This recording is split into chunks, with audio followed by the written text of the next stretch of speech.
회장님, 그 스카프 예뻐서 두른 거 아니죠? 죽기 싫으면 당장 벗으셔야겠는데요?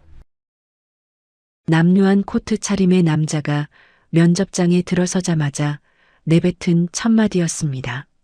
재벌가 수행기사 면접 현장은 순식간에 얼어붙었고 보안 요원들이 남자의 양팔을 꺾어 바닥에 짓눌렀습니다. 이 미친놈이 어디서 행패야! 당장 끌어내! 인사 담당자가 고함을 쳤지만 남자는 바닥에 얼굴이 박힌 채 서희주 회장의 눈을 똑바로 응시했습니다. 그리고 잠시 후 남자가 가리킨 실크 스카프 위로 뜨거운 커피가 쏟아지는 순간 치익 하는 소름 끼치는 소리와 함께 청록색 연기가 피어오르기 시작했습니다.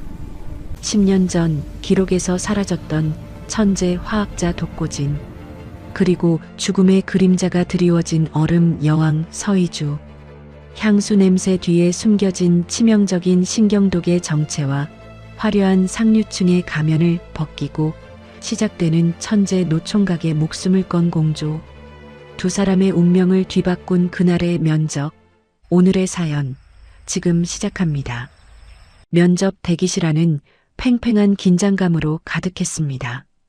통유리 너머로 서울 도심의 빌딩 숲이 한눈에 내려다 보이는 고층 사옥, 재벌그룹 서희주 회장의 집무실이 있는 바로 그 건물이었죠.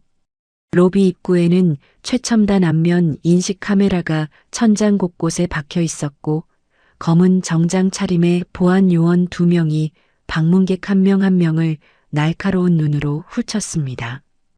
그때였습니다. 자동문이 열리며 한 남자가 들어섰습니다. 낡고 구겨진 베이지색 코트, 밑창이 달아 너덜거리는 낡은 운동화, 며칠은 감지하는 듯 헝클어진 머리카락. 남자는 양손을 코트 주머니에 깊숙이 찔러 넣은 채 아무렇지도 않다는 듯 성큼성큼 걸어 들어왔죠. 보안 요원 2명이 동시에 앞을 막아섰습니다. 잠깐요, 방문 목적이 무엇입니까? 요원 하나가 남자의 가슴 앞에 손을 뻗었습니다. 남자는 멈추지 않았어요. 오히려 고개를 살짝 기울이며 천장 쪽을 힐끗 쳐다봤습니다. 안면 인식 카메라가 돌아가는 방향을 확인하는 눈빛이었죠. 수행기사 면접입니다. 남자가 짧게 내뱉었습니다. 목소리는 낮고 건조했죠. 요원이 태블릿으로 명단을 확인하더니 미간을 좁혔습니다. 독고진, 맞습니까? 네. 요원은 위아래로 남자를 훑었어요. 납득이 안 간다는 표정이 얼굴에 그대로 드러났지만 명단에 이름이 있으니 막을 수도 없었죠. 안면 인식 카메라 앞에 서 주십시오. 독고진은 카메라 앞에 섰습니다. 기계가 빨간 불을 깜빡이다가 몇 초 뒤 경고음을 냈어요. 데이터베이스에 일치하는 정보가 없습니다. 요원이 눈살을 찌푸렸습니다. 신분증 주십시오. 독고진이 코트 안주머니에서 낡은 종이 한 장을 꺼내 건넸습니다. 요원이 한참 들여다보다가 고개를 들었죠. 들어가시죠. 독고진은 아무 말 없이 엘리베이터 쪽으로 걸어갔습니다. 대기실 문이 열리자 안에 있던 지원자들의 시선이 일제히 독고진에게 쏠렸어요. 10명 남짓한 남자들이 고급 소파에 반듯하게 앉아 있었습니다. 하나같이 이름 있는 브랜드의 수트를 맞춰 입었고 구두는 윤이 나게 닦여 있었죠. 누군가 낮게 웃음을 흘렸습니다. 저게 뭐야, 면접 왔다가 길 잃은 거 아냐? 옆에 앉은 사람이 손으로 입을 가리며 코웃음을 쳤어요. 독고진은 들은 척도 하지 않았습니다. 빈 의자에 앉아 팔짱을 끼고 눈을 감았죠. 잠시 후 면접실 문이 열렸습니다. 독고진 씨, 들어오시죠. 면접실 안은 차갑고 넓었어요. 정면 스크린에는 인공지능 면접관 화면이 켜져 있었고 양쪽에는 인사 담당자 2명이 앉아 있었습니다. 독고진이 의자를 끌어당겨 앉자 인공지능 면접관이 목소리를 냈죠. 지원자 독고진 씨, 이력서, 검토 결과, 최근 10년간의 경력이 전혀 기재되어 있지 않습니다. 이 기간 동안 무슨 일을 하셨습니까? 독고지는 대답하지 않았어요. 인사 담당자가 헛기침을 했습니다. 질문에 답변해 주십시오.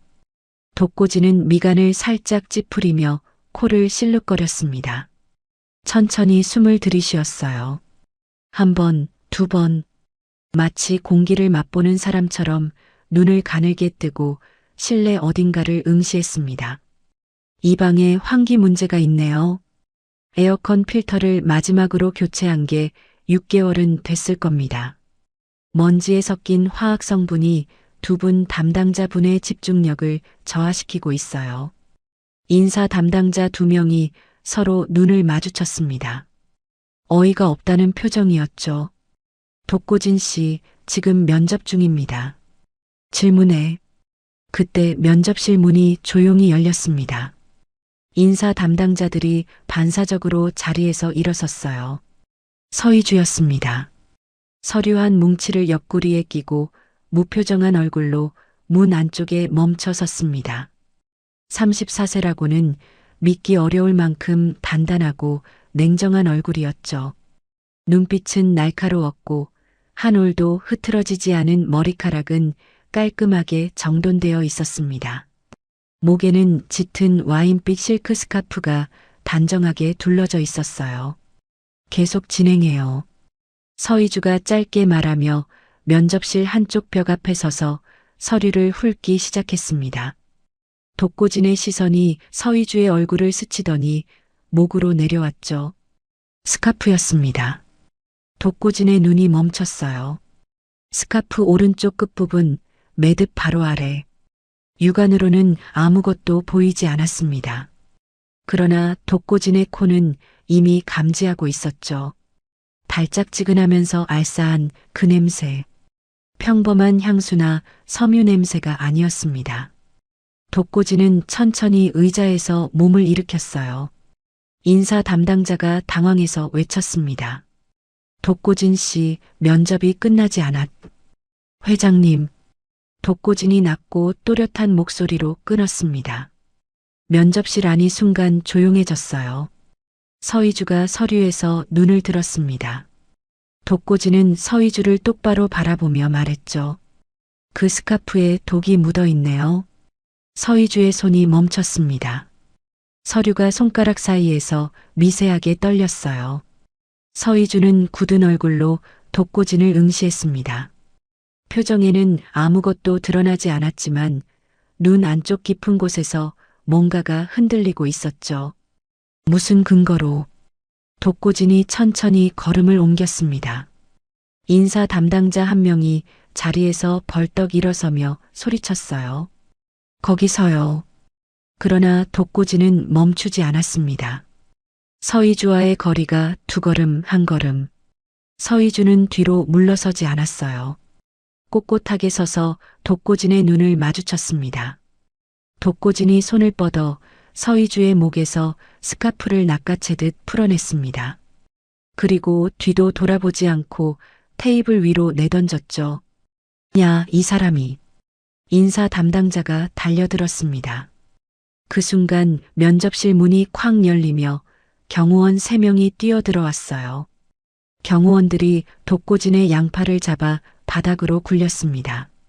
독고진은 제압당한 채 바닥에 엎드렸죠. 그러나 고개를 들어 테이블 위의 스카프를 노려봤습니다.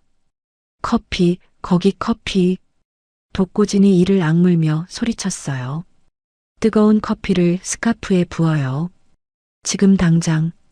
아무도 움직이지 않았습니다. 서희주만이 그 자리에서 독고진을 내려다보고 있었죠. 얼음처럼 굳은 얼굴, 그러나 눈빛은 달랐습니다. 서희주가 천천히 테이블 쪽으로 걸어갔어요. 그리고 테이블 위에 커피잔을 집어들었습니다. 회장님, 경호원 하나가 급히 막으려 했지만 서희주는 이미 커피를 스카프 위에 쏟아붓고 있었죠. 처음에는 아무 반응도 없었어요. 1초, 2초. 그러더니 스카프 오른쪽 끝에서 작은 연기가 피어올랐습니다. 옅은 청록빛 연기였죠. 그리고 냄새가 올라왔습니다. 쇠타는 냄새와 썩은 냄새가 뒤섞인 역하고 독한 냄새였어요. 다들 입 막아요. 독고진이 경호원들을 뿌리치며 몸을 일으켜 소리쳤습니다. 환기구 저쪽, 풍향이 이쪽으로 향하고 있어. 독성 성분이 공기 중으로 퍼지고 있어요. 면접실이 순식간에 뒤집혔죠. 인사 담당자 한 명이 기침을 하며 문 쪽으로 뛰었고 경호원들이 서희주를 둘러쌌습니다. 문 닫지 마요. 독고진이 날카롭게 외쳤어요. 문 닫으면 농도가 올라가. 창문부터 열어요. 경호원 하나가 독고진의 멱살을 잡았습니다. 당신 뭐야? 지금 회장님을 위협한 거야. 독고진이 경호원의 손목을 꺾어 잡으며 조용하고 단호하게 말했죠. 지금 입씨름할 시간 없어요. 저 스카프 성분이 피부로도 흡수돼. 회장님 목에 닿아 있었던 시간 확인해요. 지금 당장. 서희주가 손을 들었습니다. 경호원이 독고진을 놓았어요. 면접실 안에 잠깐 침묵이 흘렀습니다. 연기는 여전히 피어오르고 있었죠. 서희주는 독고진을 바라봤습니다. 아무 말도 하지 않았어요. 독고진도 서희주를 바라봤습니다. 두 사람의 눈이 허공에서 맞닿았죠. 그때 복도 쪽에서 발소리가 쏟아졌습니다. 방독면을 쓴 특수보안팀이 장비를 들고 뛰어들어왔어요. 서희주는 그제야 시선을 돌렸습니다. 비서실장에게 짧게 말했죠. 저 사람 신원 조회해요. 특수보안팀이 스카프를 밀폐용기에 담는 동안 독고진은 면접실 구석에서 팔짱을 끼고 서 있었습니다.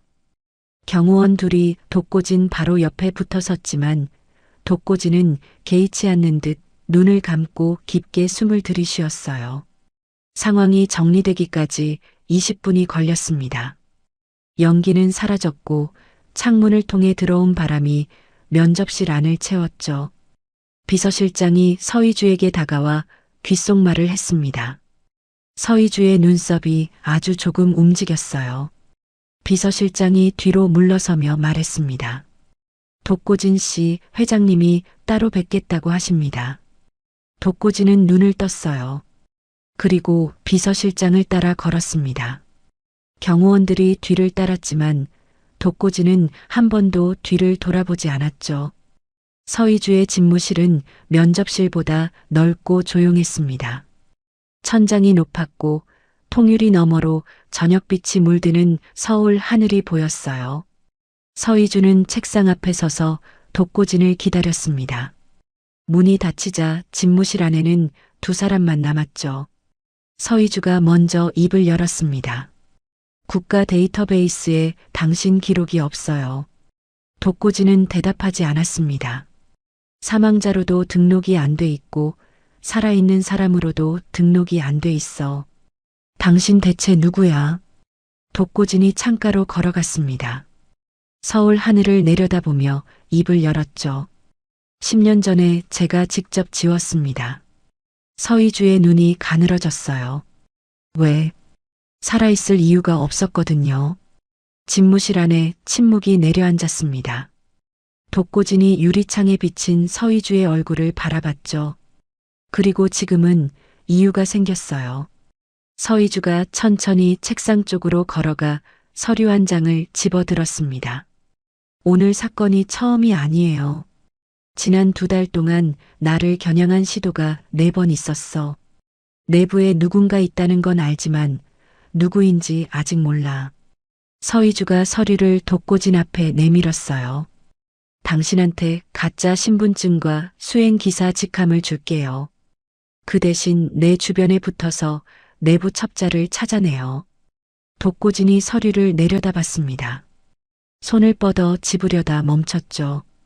조건이 있습니다. 서희주가 눈을 들었어요. 10년 전 제가 연루된 사고가 있어요. 그 수사 기록 원본에 접근할 수 있는 권한을 주시면 하겠습니다. 서희주는 잠시 독고진을 바라봤습니다. 그리고 짧게 말했죠.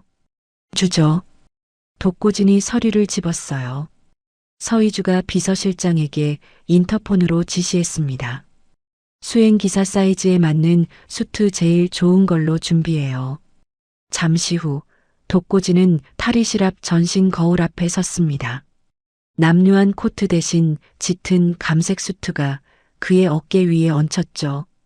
구두는 밑창이 두꺼웠고 넥타이는 단정하게 맺었습니다. 거울 속 남자의 얼굴은 여전히 무표정했어요. 그러나 눈빛만은 달랐습니다. 10년 만이었죠. 독고진이 수트 소매를 한번 잡아당기고 탈의실 밖으로 걸어 나왔습니다. 복도 끝에는 서희주의 전용 차량이 기다리고 있었어요. 독고진이 운전석 문을 열었습니다. 차가운 가죽 시트에 몸을 실으며 핸들을 쥐었죠. 사이드 미러로 서희주가 차량에 오르는 모습이 보였습니다.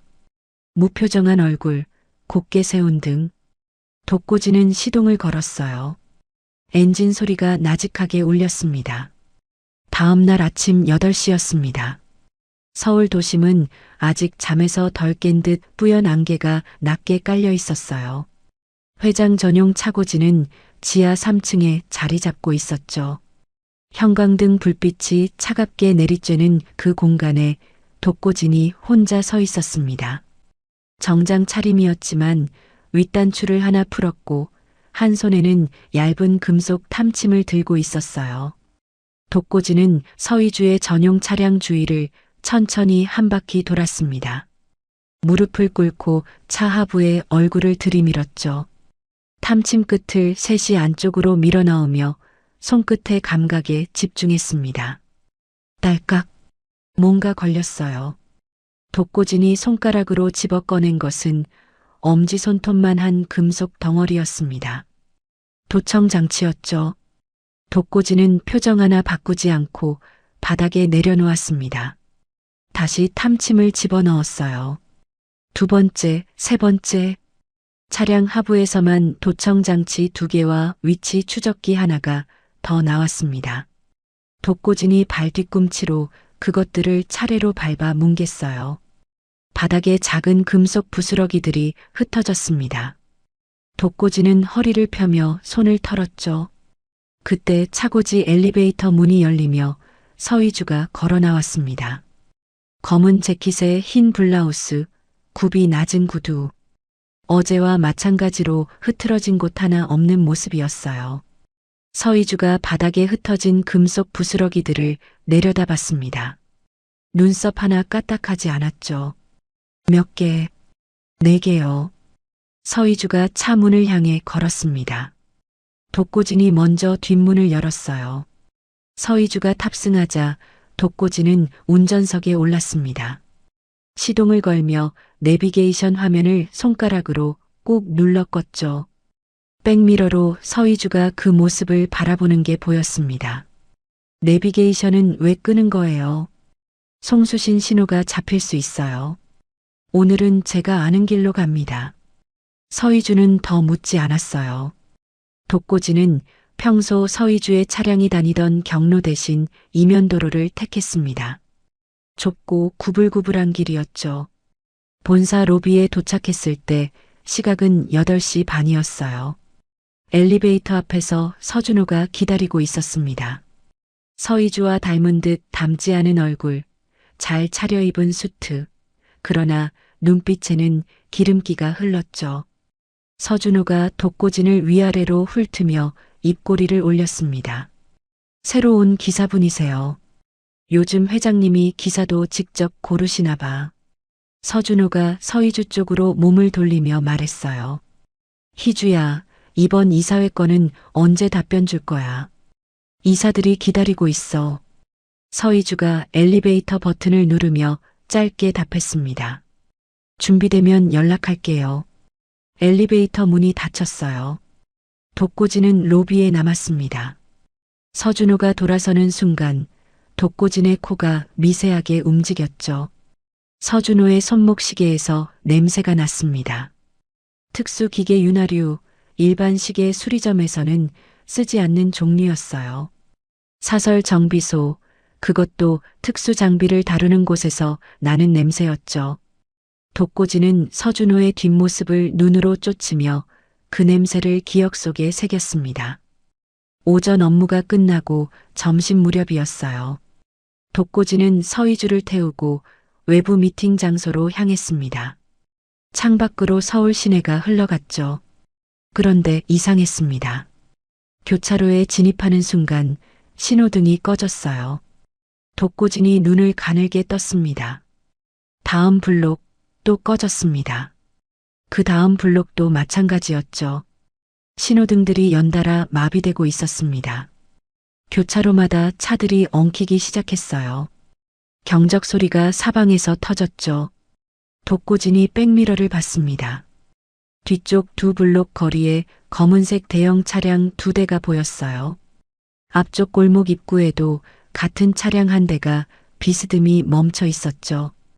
독고진의 손이 기어봉으로 갔습니다. 회장님, 허리 낮추세요. 서희주가 몸을 숙이며 물었습니다. 무슨 일이에요? 지금 포위됐어요. 독고진이 차량의 수동 모드를 활성화했습니다. 계기판에 붉은 불이 켜졌죠. 독고진이 가속 페달을 끝까지 밟았어요.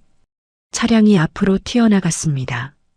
뒤쪽 검은 차량 2대가 동시에 속도를 올리며 따라붙었죠. 앞쪽 골목을 막던 차량도 엔진 소리를 높이며 움직이기 시작했습니다. 독고진은 핸들을 오른쪽으로 꺾었어요. 좁은 이면도로로 진입했습니다. 양쪽 건물벽이 아슬아슬하게 스치듯 지나쳤죠. 속도 줄여요. 서희주가 낮게 말했습니다. 잡히면 속도 줄이는 게 문제가 아니에요. 독고진이 핸들을 왼쪽으로 꺾으며 짧게 답했죠. 차량이 골목 모퉁이를 미끄러지듯 돌았습니다. 뒤를 따르던 검은 차량 하나가 모퉁이를 너무 빠르게 꺾다가 벽을 들이받았어요. 쾅 하는 소리가 뒤에서 울렸죠. 그러나 두 번째 차량은 여전히 따라오고 있었습니다. 독고진은 시선을 전방에 고정한 채 왼손으로 차량 콘솔 덮개를 열었어요. 안쪽에 작은 스위치가 있었습니다. 독고진이 스위치를 올렸죠. 차량 내부의 모든 통신 수신이 차단됐습니다. 바로 그 순간 서희주의 태블릿 화면에 메시지 하나가 뜨다가 멈췄어요.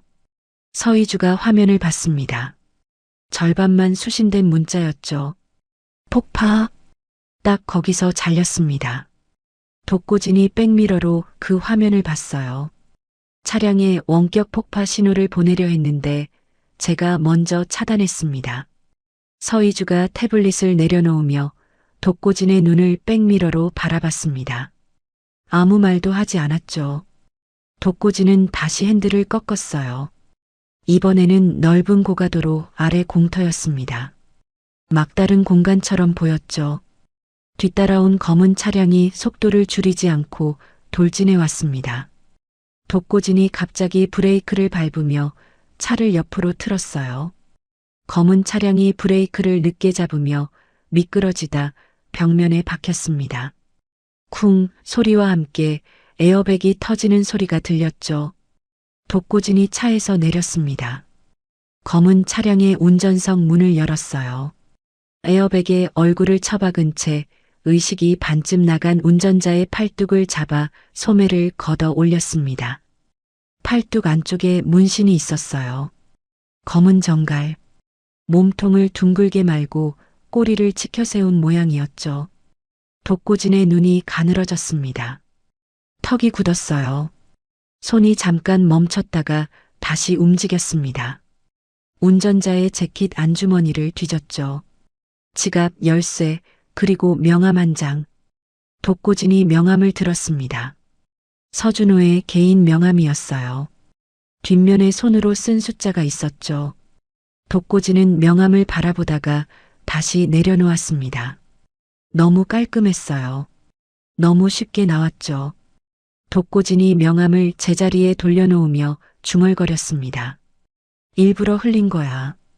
독고진은 운전자의 휴대폰을 꺼내 블랙박스 위치만 확인하고 차에서 물러섰어요.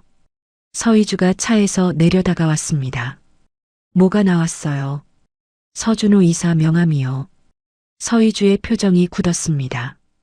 그게 증거 아니에요. 증거가 되도록 만들어 놓은 겁니다. 진짜 배우는 따로 있어요. 두 사람은 잠시 말없이 서 있었죠. 고가도로 아래로 차가운 바람이 지나갔습니다. 독고진이 서희주 쪽으로 몸을 돌렸어요. 사옥으로 들어가죠. 블랙박스 데이터부터 복구해야 합니다. 사옥으로 돌아온 독고진은 지하 주차장에서 차량 블랙박스를 분리했어요. 노트북에 연결해 데이터를 복구하기 시작했죠. 추격 차량들의 이동 경로가 화면에 펼쳐졌습니다. 독고진이 화면을 손가락으로 짚었어요. 출발지가 여기예요. 서울 외곽 물류창고 단지. 서희주가 화면을 들여다봤습니다.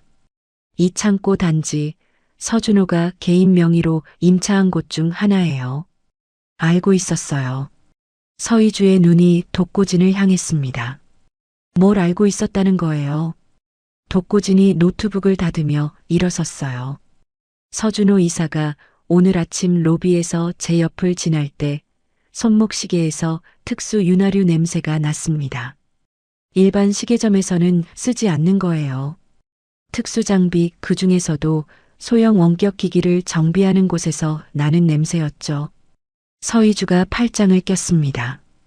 그 냄새 하나로. 냄새는 거짓말을 안 해요. 서희주는 잠시 독고진을 바라보다가 시선을 창밖으로 돌렸습니다. 올라가죠. 집무실에서 이야기해요. 집무실에 도착하자 독고진은 방 안으로 들어서기 전에 멈췄어요. 천장을 훑었습니다. 조명, 환기구, 스프링클러. 독고진의 시선이 천장 한쪽 모서리에서 멈췄죠. 잠깐요. 독고진이 서희주를 복도에 세워두고 혼자 집무실 안으로 들어갔습니다. 의자를 끌어다 올라서서 천장 모서리 부근을 손으로 더듬었어요. 손끝에 작은 돌기가 잡혔습니다. 핀 머리만 한 크기였죠. 독고진이 그것을 빼냈습니다. 몰래 카메라였어요. 렌즈 지름이 1mm도 안 됐습니다. 독고진이 카메라를 손바닥 위에 올려놓고 바라봤죠. 서희주가 문 안으로 들어서며 물었습니다. 그게 뭐예요? 집무실 천장에 박혀 있었어요. 서희주의 얼굴에서 핏기가 가셨습니다. 입술이 얇게 닫혔죠. 독고진이 카메라를 다시 제자리에 꽂았습니다. 왜 도로 끼워 놓는 거예요? 그대로 두는 게 낫습니다. 빼버리면 상대가 눈치채요. 이걸 이용할 거예요. 독고진이 노트북을 열어 뭔가를 빠르게 입력했습니다. 잠시 후 집무실 화면에 영상이 떴어요. 서희주가 책상에 앉아 서류를 보는 모습이었는데 실제 서희주는 독고진 옆에 서 있었죠. 녹화된 과거 영상을 반복 송출하는 겁니다. 카메라를 보는 사람은 회장님이 멀쩡히 집무실에 있다고 믿겠죠. 서희주가 화면 속 자신의 모습을 바라봤습니다. 뭔가를 꾹 누르는 얼굴이었어요. 독고진이 서희주 쪽으로 고개를 돌렸습니다. 서준호 이사가 지금 이 영상을 보고 있을 겁니다. 잠시 후 뭔가 움직이겠죠. 두 사람은 집무실 옆 소회의실로 자리를 옮겼어요. 문을 반쯤 열어두고 집무실 쪽 동정을 살폈습니다. 15분쯤 지났을까요? 복도 쪽에서 발소리가 들렸어요. 빠른 걸음이었습니다. 서준호의 목소리가 전화기 너머로 새어나왔죠. 지금 당장 변호사들 불러. 이사회 소집해야 해. 서희주가 사고당했어. 독고진이 소회의실 문을 살며시 당겨 닫았습니다. 서희주는 문 너머 서준호의 목소리를 듣고 있었어요. 표정이 없었습니다. 그러나 두 손이 무릎 위에서 천천히 주먹을 쥐었죠. 독고진이 그 손을 봤습니다. 아무 말도 하지 않았어요. 잠시 후 독고진이 일어섰습니다. 건물 지하 배선실로 가야 합니다. 서희주가 눈을 들었어요. 왜요? 서준호 이사가 외부와 주고받는 통신 경로가 이 건물 배선망을 타고 있어요. 데이터 노드를 직접 가로채면 상대가 어디에 있는지, 누구와 연락하는지 다 나옵니다. 서희주가 자리에서 일어섰습니다. 같이 가죠. 지하 배선실은 건물 가장 깊은 곳에 있었어요. 형광등 하나가 깜빡이는 좁고 습한 공간이었습니다. 벽면 가득 전선과 회로 기판이 얽혀 있었죠. 독고진이 회로 앞에 쪼그려 앉았습니다. 손가락이 빠르게 전선들 사이를 파고들었어요. 서희주는 독고진 뒤에 서서 그 모습을 바라봤습니다. 화학자라고 했죠. 네. 그런데 이런 것도 해요. 독고진이 손을 멈추지 않고 대답했어요. 살아남으려면 뭐든 해야 했으니까요. 서희주는 더 묻지 않았습니다. 독고진의 손이 특정 회로 기판에서 멈췄어요. 작은 단자를 찾아내 노트북 케이블을 연결했습니다. 화면에 데이터가 흘러내렸죠. 독고진이 화면을 스크롤하다가 멈췄습니다. 눈이 한 지점에 고정됐어요. 회장님, 서희주가 몸을 숙여 화면을 봤습니다. 이게 뭐예요? 독고진이 낮은 목소리로 말했죠. 서준호 이사가 주고받은 자금 이동 내역입니다.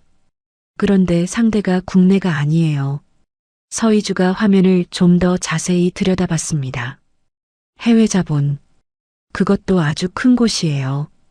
이건 단순한 경영권 싸움이 아닙니다. 회장님. 독고진이 서희주를 올려다봤습니다. 서희주는 화면을 바라보며 미동도 하지 않았어요. 형광등이 다시 한번 깜빡였습니다. 두 사람을 가로지르는 긴 그림자가 배선실 바닥에 드리워졌죠. 서준호의 행적을 추적하기 시작한 지 사흘째 되던 날 오후였습니다. 독고진은 서울 외곽의 낡은 골목길 안쪽으로 걸어 들어갔어요. 간판도 없는 허름한 건물 유리문 너머로 먼지 쌓인 시계와 폐물들이 진열되어 있었죠. 전당포였습니다. 문을 밀고 들어서자 계산대 뒤편에서 박영감이 돋보기를 끼고 낡은 손목시계를 들여다보고 있었어요. 이른이 가까운 나이에도 등이 고닫고 손이 크고 단단했습니다. 흰머리가 성글게 난 머리카락, 주름진 얼굴, 그러나 눈빛만큼은 젊고 날카로웠죠. 박영감이 돋보기를 벗으며 고개를 들었습니다. 왔냐? 독고진이 계산대 앞 의자를 끌어당겨 앉았어요. 박영감이 계산대 서랍을 열어 검은 천으로 싼 물건 2개를 꺼냈습니다. 천을 펼치자 손가락 2마디만 한 감청 장치 하나와 투명한 액체가 담긴 소형 유리병이 나왔죠. 감청 장치는 반경 200m까지 잡혀 유리병 안에 든 건 특수 추적 액체다. 피부에 닿으면 72시간 동안 냄새가 유지돼. 독고진이 유리병을 집어들어 빛에 비춰봤어요. 액체는 맑고 투명했습니다. 냄새도 없었죠. 블랙카스피 쪽 움직임은요. 박영감이 팔짱을 끼며 목소리를 낮췄습니다. 서준호 그 친구 요 며칠 사이에 강남에 있는 고급 갤러리를 드나들고 있어. 겉으로는 미술품 거래상이 운영하는 곳인데 실상은 블랙카스피 쪽 자금을 세탁하는 창구야. 독고진의 눈이 가늘어졌어요. 갤러리 이름이 뭡니까? 카르타. 지하 1층짜리 건물인데 들어가는 데만 회원 인증이 필요해. 아무나 못 들어가. 독고진이 감청 장치와 유리병을 재킷 안주머니에 넣었습니다. 배달 경로는 확인됐어요. 응. 이틀에 한 번씩 고가 그림 액자를 들여보내. 배달업체는 위장업체고 실제로는 블랙카스피가 직접 운용하는 루트야. 독고진이 자리에서 일어섰습니다. 박영감이 독고진의 팔을 잡았어요. 무리하지 마라. 이번 상대는 네가 예전에 다뤄본 것들하고 달라. 독고진이 박영감의 손을 가만히 내려다봤습니다. 알고 있습니다. 박영감이 손을 놓으며 낮게 말했죠. 조심해. 독고진은 아무 말 없이 유리문을 밀고 나갔어요. 골목바람이 그의 재킷 자락을 스쳤습니다. 이틀 뒤 오전이었어요. 독고지는 배달업체 직원 유니폼을 입고 갤러리 카르타 앞에 섰습니다. 한 손에는 커다란 직사각형 상자를 들고 있었죠. 갤러리 정면은 통유리였어요. 안쪽으로 조명이 은은하게 켜져 있었고 하얀 벽에 대형 그림들이 걸려 있었습니다. 직원이 나와 상자를 받아가는 사이 독고진의 눈이 갤러리 내부를 빠르게 훑쳤어요. 전시된 그림들, 조명 각도, 그리고 직원의 손. 직원의 장갑이었습니다. 단순한 면장갑이 아니었어요. 특수 소재였죠. 독고진이 상자를 건네며 일부러 직원의 손목을 스쳤습니다. 그리고 뒤돌아 걸어 나왔어요. 걸어 나오는 사이 손가락 끝에서 냄새를 맡았습니다. 아주 희미하게 달착지근하면서 화학적인 냄새. 그림 액자 안쪽에 쓰인 특수 안료였죠. 일반 미술 재료가 아니었습니다. 독고진이 걸음을 멈추지 않고 중얼거렸어요. 마약 성분이야. 그날 밤이었습니다. 독고진은 갤러리 뒤편 골목에서 어둠 속에 몸을 낮추고 있었어요. 검은 옷에 장갑을 끼고 얼굴에는 낮은 마스크를 썼습니다. 건물 외벽을 손으로 더듬어 배관을 찾았죠. 배관을 타고 올라가 환기구 덮개를 밀었어요. 나사가 헐겁게 풀려 있었습니다. 안쪽에서 자주 열었다 닫았다 한 흔적이었죠. 독고진이 환기구 안으로 몸을 밀어 넣었습니다. 좁고 어두운 통로였어요. 팔꿈치와 무릎으로 바닥을 짚으며 천천히 앞으로 나아갔습니다. 통로 끝에서 빛이 새어나왔죠. 독고진이 통로 끝 격자 틈으로 아래를 내려다봤어요. 지하 창고였습니다. 형광등 불빛 아래 나무 상자들이 가득 쌓여 있었습니다. 그 안쪽 책상에 노트북이 펼쳐져 있었죠. 책상 위에는 서류 뭉치 그리고 외장 하드 디스크가 놓여 있었어요. 독고진이 격자를 손으로 밀었습니다. 경첩이 소리 없이 열렸어요. 몸을 뒤집어 천장에 매달리듯 내려온 독고진이 바닥에 소리 없이 착지했습니다. 노트북으로 다가갔어요. 화면에는 숫자와 문자가 뒤섞인 표가 가득했습니다. 자금 이동 내역이었죠. 독고진이 재킷 안주머니에서 소형 저장 장치를 꺼내 노트북 옆면에 꽂았어요. 데이터가 복사되기 시작했습니다. 그때였습니다. 창고 문이 열렸어요. 독고진이 몸을 상자 뒤로 낮췄습니다. 들어온 사람은 강 실장이었어요. 서희주의 비서실장, 서희주가 가장 오래 곁에 두었던 사람이었죠. 강 실장은 주위를 한번 둘러보더니 책상으로 다가갔습니다. 노트북 화면을 확인하고 외장 하드 디스크를 들어 재킷 안에 넣었어요. 독고진은 상자 뒤에서 강 실장의 움직임을 지켜봤습니다. 눈빛이 차갑게 가라앉았죠. 강 실장이 돌아서려는 순간 독고진이 상자 뒤에서 일어섰어요. 오래 기다리셨겠네요. 강 실장이 흠칫하며 뒤로 물러섰습니다. 두 사람의 눈이 마주쳤죠. 강 실장이 입술을 달싹였어요. 당신, 알고 있습니다. 회장님 일거수일투족을 여기 넘기고 있었죠. 강 실장의 얼굴에 식은땀이 돋았습니다. 주먹을 쥐었다 폈다 하며 뒷걸음질 쳤어요. 비켜요. 못 비킵니다. 독고진이 천천히 강 실장 쪽으로 걸어갔습니다. 강 실장이 주머니로 손을 넣으려 했어요. 독고진이 한 발 앞서 강 실장의 손목을 잡아챘습니다. 주머니에서 소형 통신 장치가 바닥으로 떨어졌죠. 독고진이 강 실장의 손목을 뒤로 꺾으며 상자 쪽 벽으로 밀었어요. 강 실장이 얼굴을 찡그리며 신음을 흘렸습니다. 독고진이 낮고 조용하게 물었죠. 블랙카스피 연락책이 누구야? 강 실장이 이를 악물었습니다. 독고진이 손목을 조금 더 꺾었어요. 아. 강 실장이 신음하며 눈을 감았습니다. 독고진은 손을 풀지 않았어요. 연락책이 누구냐고. 강 실장이 입술을 깨물다가 눈을 떴습니다. 제임스야. 독고진의 눈에 뭔가가 스쳤어요. 아주 짧은 순간이었죠. 그 이름이었습니다. 독고진이 강 실장의 손목을 놓으며 재킷 안주머니에서 추적 액체 유리병을 꺼냈어요. 강 실장의 시계 뒷면에 손가락으로 액체를 문질렀습니다. 강 실장은 그 동작의 의미를 알아채지 못한 채 독고진을 노려봤어요. 나를 여기서 어떻게 할 거야? 데려갈 겁니다. 그날 밤 늦게였습니다. 방 영감의 요원들이 강 실장의 추적 신호를 따라 외곽의 한 창고 건물에서 블랙카스피 연락책과의 접선 현장을 덮쳤어요. 연락책의 가방 안에는 외환거래 장부가 통째로 들어 있었습니다. 같은 시각 독고진은 안전 가옥 한쪽 방에서 강 실장과 마주 앉아 있었어요. 테이블 하나를 사이에 두고 두 사람은 오랫동안 서로를 바라봤습니다. 강 실장이 먼저 입을 열었어요. 나도 처음에는 이렇게까지 될 줄 몰랐어. 독고진은 대답하지 않았습니다.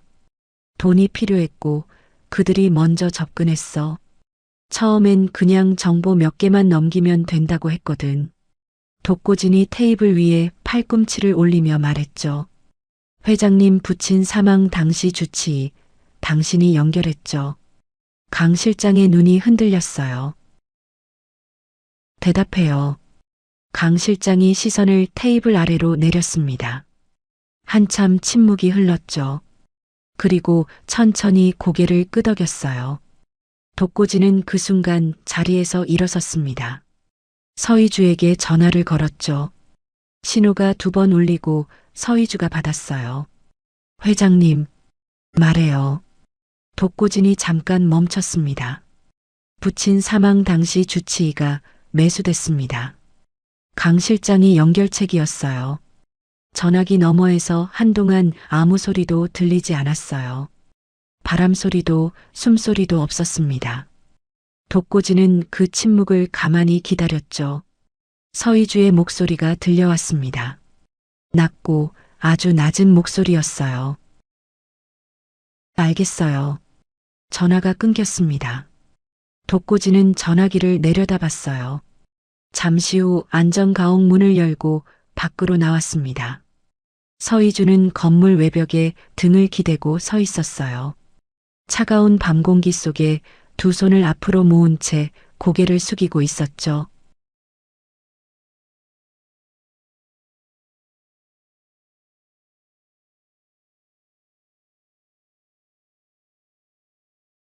서희주가 천천히 주먹을 풀었습니다.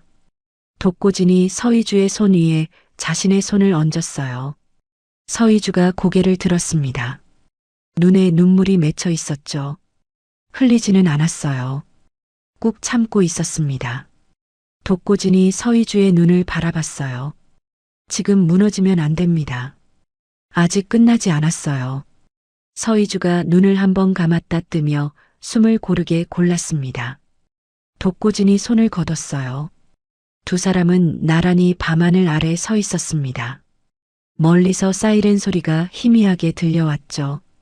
그때 독고진의 전화기가 울렸어요. 방 영감이었습니다. 독고진아, 갤러리 쪽 움직임이 심상치 않다. 서준호가 뭔가 눈치챈 것 같아. 독고진이 서희주를 봤습니다. 서희주가 고개를 끄덕였죠. 갤러리로 가야겠네요. 두 사람은 차를 향해 걸었어요. 밤바람이 두 사람의 발걸음을 따라왔습니다. 갤러리 카르타 앞에 도착했을 때 건물 내부에서 이미 불빛이 이상하게 흔들리고 있었어요. 독고진이 차에서 내리자마자 냄새가 났습니다. 발화촉진제였죠. 방화장치가 가동됐어요. 서희주가 차 문을 열려 했습니다. 독고진이 손으로 막았어요. 여기 있어요. 하지만 여기 있으라고요. 독고진이 서희주를 똑바로 바라봤습니다. 서희주가 입을 다물었어요. 독고진은 갤러리 쪽으로 뛰었습니다. 정문은 이미 잠겨 있었어요. 독고진이 어깨로 문을 들이받았습니다. 한 번, 두 번, 세 번째에 경첩이 뒤틀리며 문이 열렸죠. 안으로 들어서자 연기가 목을 찔렀습니다. 천장 가까이 뿌연 연기가 가득했어요. 독고진이 재킷으로 코와 입을 막고 안으로 달렸습니다. 지하 창고 쪽 계단을 찾았어요. 계단 난간이 뜨거웠습니다. 불은 1층 전시실에서 시작된 것 같았죠. 지하로 내려갔어요. 창고 문이 열려 있었습니다. 책상 위의 노트북은 이미 바닥에 떨어져 부서져 있었어요. 서준호의 사람들이 흔적을 지우고 간 것이었죠. 그러나 독고진의 눈이 선반 쪽으로 향했습니다. 선반 아래쪽 바닥과 맞닿는 부분에 금속 상자 하나가 끼어 있었어요. 누군가 급하게 챙기다 발로 차서 밀려 들어간 것 같았습니다. 독고진이 무릎을 꿇고 상자를 꺼냈어요. 뚜껑을 열었습니다. 외장 하드디스크였습니다. 강 실장이 가져갔다가 접선 현장에서 압수된 것과 같은 종류였죠. 독고진이 하드디스크를 재킷 안에 넣었어요. 위에서 우지직 소리가 났습니다. 천장 일부가 무너지는 소리였죠. 독고진이 몸을 일으켜 계단으로 달렸습니다. 계단 중간쯤에서 천장에서 불길이 늘어졌어요. 독고진이 팔로 얼굴을 가리며 몸을 낮춰 뛰었습니다. 1층으로 올라오자 전시실 전체가 불길에 휩싸여 있었어요. 출구 쪽 천장이 반쯤 무너져 통로를 막고 있었습니다. 독고진이 불 사이를 헤아렸죠. 왼쪽으로 돌아 전시실 안쪽 벽을 따라 달렸어요. 전시실 끝에 비상구가 있었습니다. 비상구 문을 어깨로 밀자 차가운 밤 공기가 얼굴을 때렸어요. 독고진이 건물 외벽에 등을 기대며 숨을 내쉬었습니다. 하늘 위로 불꽃이 흩어졌죠. 서희주가 달려왔어요. 독고진의 얼굴에 그을음이 묻어 있었고 손등에 붉은 자국이 나 있었습니다. 서희주가 독고진의 손을 잡으며 다친 곳을 확인했어요. 괜찮아요. 독고진이 짧게 말했습니다. 서희주가 독고진의 재킷을 열어 안을 확인했죠. 하드디스크가 있었어요. 서희주가 그것을 두 손으로 받아들었습니다. 멀리서 소방차 사이렌 소리가 울려 퍼지고 있었죠. 독고진이 서희주를 차 쪽으로 이끌며 말했습니다. 이제 전면전입니다, 회장님. 서희주가 하드디스크를 가슴에 꼭 안았어요.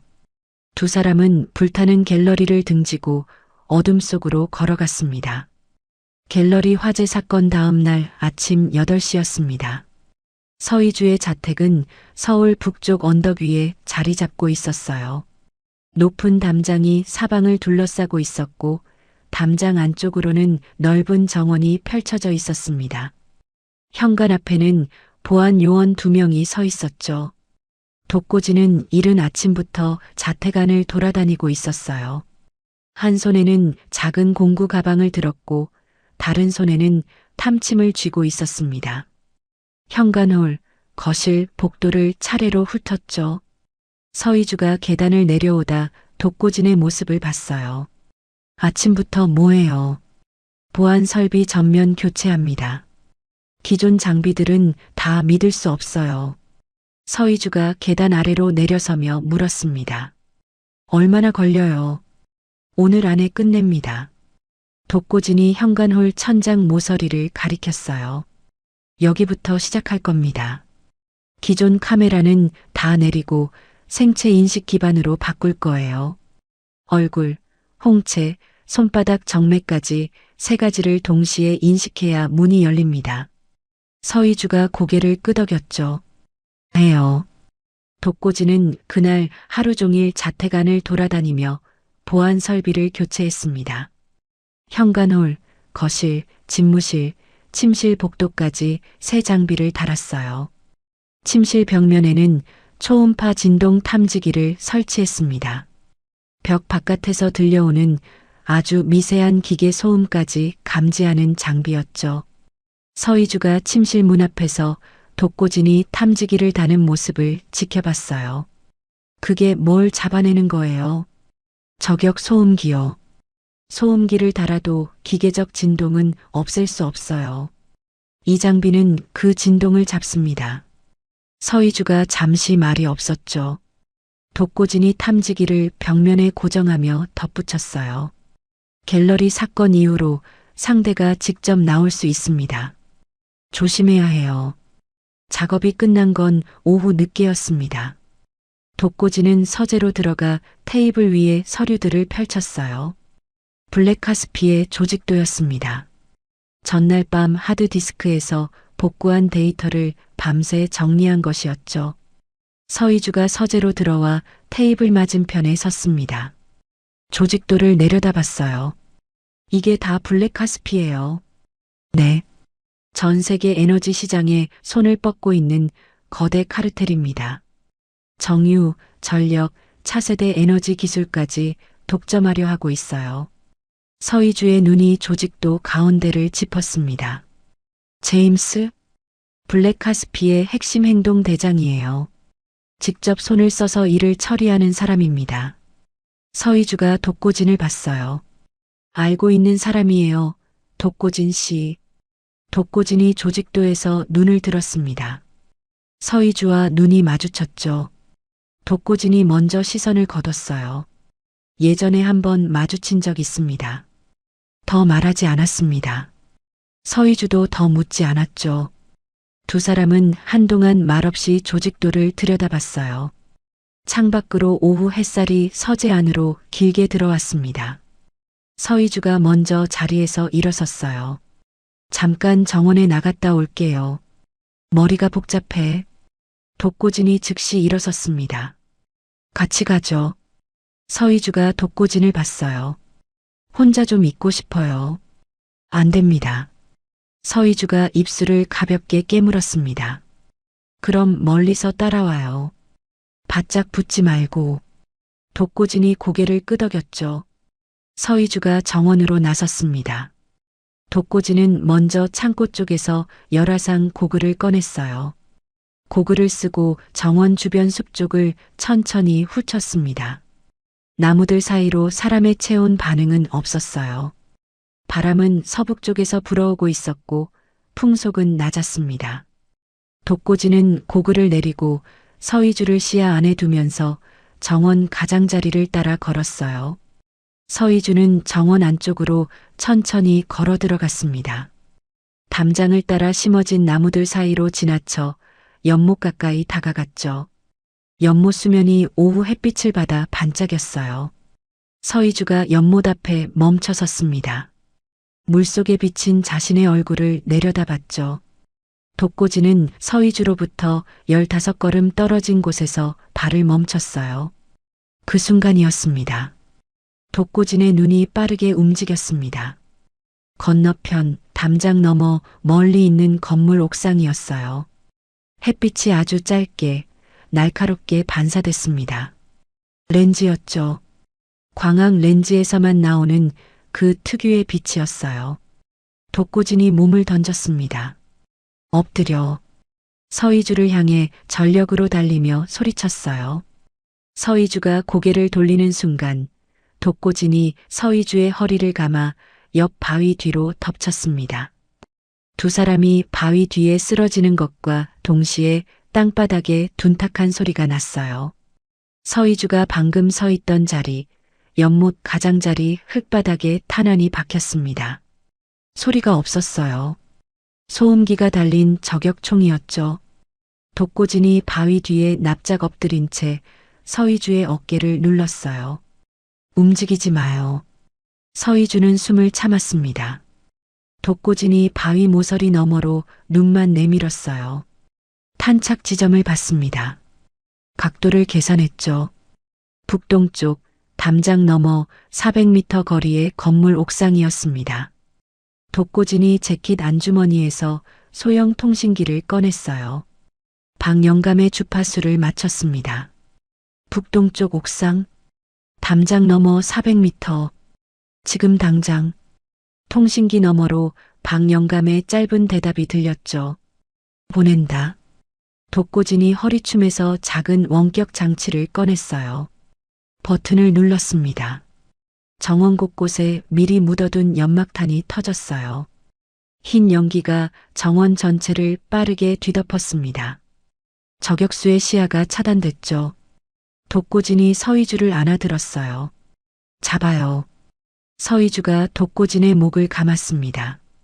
독고진이 연기 속을 달렸어요.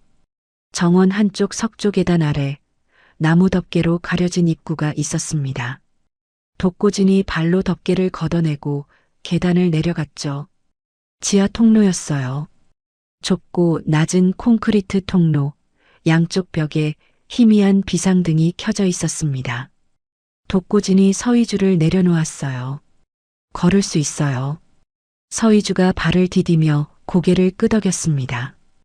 두 사람이 통로 안으로 걸어 들어가는 순간 뒤쪽 계단 입구에서 발소리가 들렸어요. 둘, 셋, 그 이상이었죠. 독고진이 서희주를 벽 쪽으로 밀었습니다.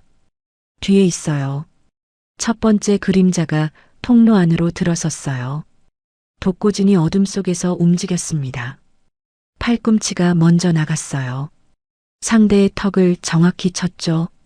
쓰러지는 소리와 함께 두 번째 그림자가 달려들었습니다. 독고진이 상대의 팔을 잡아 비틀었어요. 관절이 꺾이는 둔탁한 소리가 났습니다. 세 번째가 옆에서 덮쳤어요. 독고진이 몸을 낮추며 상대의 무릎 뒤를 걷어찼습니다. 상대가 무릎을 꿇으며 고꾸라졌죠. 어둠 속에서 벌어진 일이었어요. 소리는 짧았고 움직임은 빨랐습니다. 서희주는 벽에 등을 붙이고 숨을 참으며 보고 있었죠. 세 사람이 통로 바닥에 쓰러졌습니다. 독고진이 숨을 고르며 일어섰어요. 그때였습니다. 쓰러진 사람 중 하나가 손을 움직였어요. 허리춤에서 작은 장치를 꺼내려 했습니다. 자폭 장치였죠.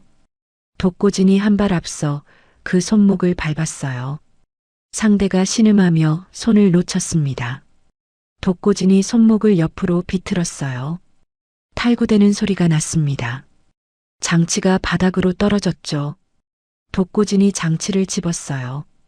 통로 저쪽 끝 환기구를 향해 던졌습니다. 몇 초 뒤 환기구 바깥쪽 어딘가에서 낮은 폭발음이 울렸어요. 대저택벽이 잠깐 진동했습니다. 천장에서 먼지가 떨어졌죠. 서희주가 독고진의 팔을 잡았어요. 독고진이 서희주를 봤습니다. 서희주의 손이 독고진의 팔을 꽉 쥐고 있었어요. 떨고 있었습니다. 소리는 내지 않았지만 온몸이 가늘게 떨리고 있었죠. 독고진이 서희주의 손 위에 자신의 손을 얹었어요. 끝났어요. 서희주가 숨을 길게 내쉬었습니다. 두 사람은 통로를 빠져나와 자택 지하실로 올라왔어요. 습격이 완전히 정리됐을 때는 저녁이 다 돼 있었습니다. 방 영감의 타격팀이 옥상 저격수를 제압했고 통로 안의 암살자들은 보안 요원들에게 인계됐죠. 독고진은 쓰러진 암살자들의 소지품을 하나하나 확인했어요. 그러다 멈췄습니다. 패스카드 하나였어요. 뒷면에 서희주의 생체 정보가 인쇄되어 있었습니다. 독고진이 카드를 들고 서희주에게 갔어요. 이걸 보세요. 서희주가 카드를 들여다봤습니다. 내 생체 정보잖아요. 블랙카스피가 회장님의 유전 정보를 이용해 그룹 에너지 연구소 메인 서버에 접근하려 한 겁니다. 서버 보안이 회장님 생체 인증 기반이에요. 서희주의 눈이 커졌죠. 독고진이 즉시 통신기를 들었습니다. 연구소 즉시 폐쇄해요. 지금 당장 모든 서버 접근을 차단해. 서희주가 휴대폰을 꺼내 연구소 보안팀장에게 전화를 걸었어요. 통화가 끝나자 서희주는 휴대폰을 내리고 소파에 앉았습니다. 하루 종일 버텨온 몸이 한꺼번에 무거워지는 것 같았죠. 독고진이 옆에 쪼그려 앉았어요. 서희주의 얼굴을 봤습니다. 이마에 작은 상처가 나 있었어요. 통로에서 벽에 스친 것 같았죠. 독고진이 자리에서 일어나 구급 키트를 가져왔습니다. 서희주 앞에 무릎을 꿇고 앉아 거즈를 꺼냈어요. 가만히 있어요. 서희주가 눈을 내리깔았습니다.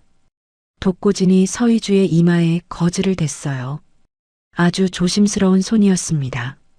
서희주가 독고진의 얼굴을 내려다봤습니다. 독고진의 손등에 붉은 화상 자국이 있었어요. 갤러리 화제 때 입은 것이었죠. 아직 아물지 않은 자국 위로 어젯밤 통로에서 생긴 새 찰과상이 겹쳐 있었습니다. 서희주가 독고진의 손을 잡았어요. 독고진이 멈췄습니다. 서희주가 구급 키트에서 연고를 꺼내 독고진의 손등에 천천히 발랐어요. 독고진은 아무 말도 하지 않았습니다. 서희주가 연고를 바르면서 낮게 말했죠. 맨날 나 때문에 다치네요. 독고진이 서희주를 바라봤어요. 제 일입니다. 서희주가 독고진의 손등에 거즈를 붙이며 말했습니다. 그래도 서희주의 목소리가 조금 낮아졌어요. 고마워요. 독고진은 대답하지 않았습니다. 서희주의 눈이 독고진의 눈과 마주쳤어요. 가까운 거리였죠.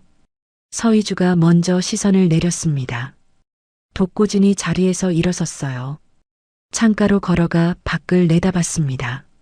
정원은 이미 어두워져 있었어요. 연막탄 연기가 거치고 남은 흔적들을 보안팀이 정리하고 있었죠. 독고진이 창밖을 보며 말했습니다. 이번 싸움이 끝나면 회장님한테 평범한 하루를 돌려드리겠습니다. 서희주가 독고진의 등을 바라봤어요.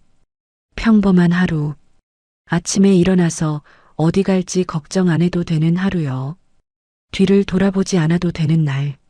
서희주는 잠시 말이 없었습니다. 그리고 조용히 말했죠. 그런 날이 올 수 있을까요? 독고진이 창밖에서 시선을 거두고 서희주를 돌아봤어요. 반드시 옵니다. 서희주가 독고진을 바라봤습니다. 창밖에서 들어오는 희미한 빛이 독고진의 얼굴 위에 얹혀 있었어요. 굳고 무표정한 얼굴이었지만 눈빛만은 달랐습니다. 서희주는 그 눈빛을 오래 바라봤죠. 그리고 아주 조용하게 말했어요. 믿어요. 습격 사건이 있고 일주일이 지난 오후였습니다. 서울 도심 한복판에 오래된 재래시장이 있었어요. 좁은 골목 양쪽으로 천막을 친 가게들이 다닥다닥 붙어 있었고 생선 냄새와 참기름 냄새가 뒤섞여 골목 안을 가득 채우고 있었죠. 독고진이 먼저 골목 안으로 걸어 들어갔습니다. 평상복 차림이었어요. 낡은 청바지에 두꺼운 면 점퍼, 모자를 눌러 쓴 모습이었죠. 뒤따라 들어온 서희주는 처음에는 발걸음이 느렸습니다. 좁은 통로, 시끄러운 상인들의 호객 소리, 좌판 위에 가득 쌓인 채소와 과일들. 서희주는 눈을 두리번거리며 독고진의 뒤를 따랐어요. 독고진이 골목 안쪽 허름한 식당 앞에서 멈췄습니다. 간판은 오래전에 색이 바랬고 플라스틱 의자와 나무 테이블이 전부였어요. 여기에요. 서희주가 식당 안을 들여다봤습니다. 여기서 밥을 먹는다고요. 맛있어요. 독고진이 먼저 안으로 들어가 구석 자리에 앉았습니다. 서희주가 의자를 끌어당겨 앉으며 테이블 위를 내려다봤어요. 기름 자국이 군데군데 벤 테이블, 낡은 나무 젓가락, 그리고 뚜껑이 찌그러진 간장 종지가 놓여 있었습니다. 주인 할머니가 수건으로 손을 닦으며 다가왔어요. 뭐 드릴까요? 독고진이 메뉴판도 보지 않고 말했습니다. 순댓국 둘이요. 할머니가 돌아서자 서희주가 독고진을 봤어요. 물어보지도 않고 여기는 이거 하나만 팔아요. 독고진이 테이블에 팔꿈치를 올리며 짧게 말했죠. 서희주가 입을 다물었습니다. 잠시 후 할머니가 뚝배기 2개를 들고 왔어요. 김이 모락모락 피어오르는 순댓국이었습니다. 구수하고 진한 냄새가 코끝을 건드렸죠. 서희주가 숟가락을 들었습니다. 국물을 한 숟가락 떠서 입에 넣었어요. 뜨거웠습니다. 서희주가 눈을 살짝 찡그리며 국물을 삼켰습니다. 그리고 잠시 멈췄어요. 한 숟가락을 더 떴습니다. 독고진이 서희주를 봤어요. 서희주가 두 숟가락, 세 숟가락을 연거푸 넘겼습니다. 맛있네요. 독고진이 말없이 자기 국을 먹기 시작했어요. 서희주가 뚝배기를 두 손으로 감쌌습니다. 뜨거운 온기가 손바닥으로 전해졌죠. 여기 자주 와요. 예전에요. 독고진이 짧게 답했습니다. 서희주가 독고진을 봤어요. 예전이라면 세상에서 지워지기 전이요. 서희주는 더 묻지 않았습니다. 두 사람은 한동안 말없이 국을 먹었어요. 골목 바깥에서는 상인들의 목소리와 오가는 사람들의 발소리가 끊이지 않았습니다. 서희주가 뚝배기를 내려놓으며 창밖을 봤어요. 시장 통로를 오가는 사람들이 보였습니다. 보따리를 든 할머니, 아이 손을 잡은 젊은 엄마, 좌판 앞에서 흥정하는 아저씨. 아무도 서희주를 알아보지 못했습니다. 서희주는 그 모습을 가만히 들여다봤어요. 아무도 나를 모르네요. 독고진이 국그릇에서 눈을 들었습니다. 그게 불편해요. 아니요. 서희주가 말했죠. 오히려 이상하게 편해요.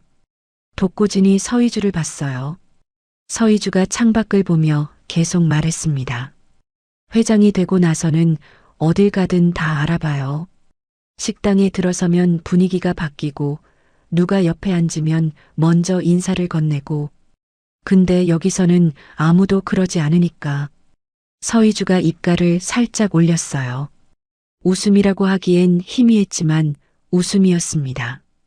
독고진이 그 얼굴을 잠깐 바라봤죠. 그리고 시선을 뚝배기로 내렸어요. 식사를 마친 두 사람이 시장 통로로 나왔습니다. 독고진이 앞서 걸었고 서희주가 뒤를 따랐어요. 좌판 앞을 지나다가 서희주가 멈췄습니다. 좌판 위에 작은 도자기 컵들이 늘어서 있었어요. 투박하고 소박한 모양이었죠. 서희주가 컵 하나를 집어들었습니다. 양손에 올려놓고 들여다봤어요. 좌판 주인 아주머니가 싱글벙글 웃으며 말했습니다. 예쁘죠? 도예 공방에서 직접 만든 거예요.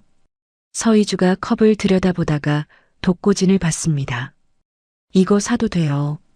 독고진이 서희주 옆에 서며 컵을 봤어요. 사요. 서희주가 아주머니에게 컵값을 건네며 말했습니다. 포장해 주세요. 아주머니가 신문지에 컵을 싸주는 동안 서희주의 눈이 시장 안을 천천히 돌아봤어요. 흥정하는 소리, 웃음소리, 아이가 떼쓰는 소리. 서희주의 눈이 부드럽게 가라앉았습니다. 그때였어요. 시장 통로 한가운데서 나무를 팔던 상인 하나가 독고진 쪽으로 걸어왔습니다. 허리가 굽은 노인 같았지만 눈빛이 달랐어요. 독고진 옆에 바짝 붙어서며 작은 봉지를 손에 쥐어줬죠. 박영감의 요원이었습니다. 독고진이 봉지를 재킷 안에 넣으며 서희주를 봤어요. 잠깐 저쪽에 있어요. 서희주가 고개를 끄덕이며 옆 좌판 쪽으로 자리를 옮겼습니다. 독고진이 요원 쪽으로 몸을 기울이며 낮게 물었어요. 뭐가 나왔어? 요원이 나무를 짚는 척하며 말했습니다. 이사회 안에 서준호 편이 3명이에요. 재무이사, 기획이사, 그리고 해외사업이사. 셋 다 서준호한테서 뒷돈을 받은 기록이 나왔습니다. 자금 세탁 증거도 같이 나왔어요. 블랙카스피에서 서준호 계좌로 흘러간 금액 어마어마해요. 독고진이 봉지 안을 손가락으로 확인했어요. 암호화된 저장 장치였습니다. 이사회는 언제예요? 내일 오전 10시. 독고진이 몸을 일으켰어요. 요원이 나물 봉지 하나를 독고진에게 건네며 말했죠. 이거 가져가요. 안 사면 이상하잖아요. 독고진이 나물 봉지를 들고 서희주에게로 걸어갔습니다. 서희주가 독고진의 손에 들린 나물 봉지를 보며 말했어요. 나물을 샀어요. 어쩌다 보니. 서희주가 웃음을 참았습니다. 독고진이 재킷 안을 가볍게 두드렸어요. 서희주가 그 손짓을 봤습니다. 나왔어요. 네. 내일 이사회 때 닿습니다. 두 사람이 시장을 빠져나오는 사이 같은 시각 서울 외곽의 조용한 사무실에서 서준호가 책상 앞에 앉아 있었습니다.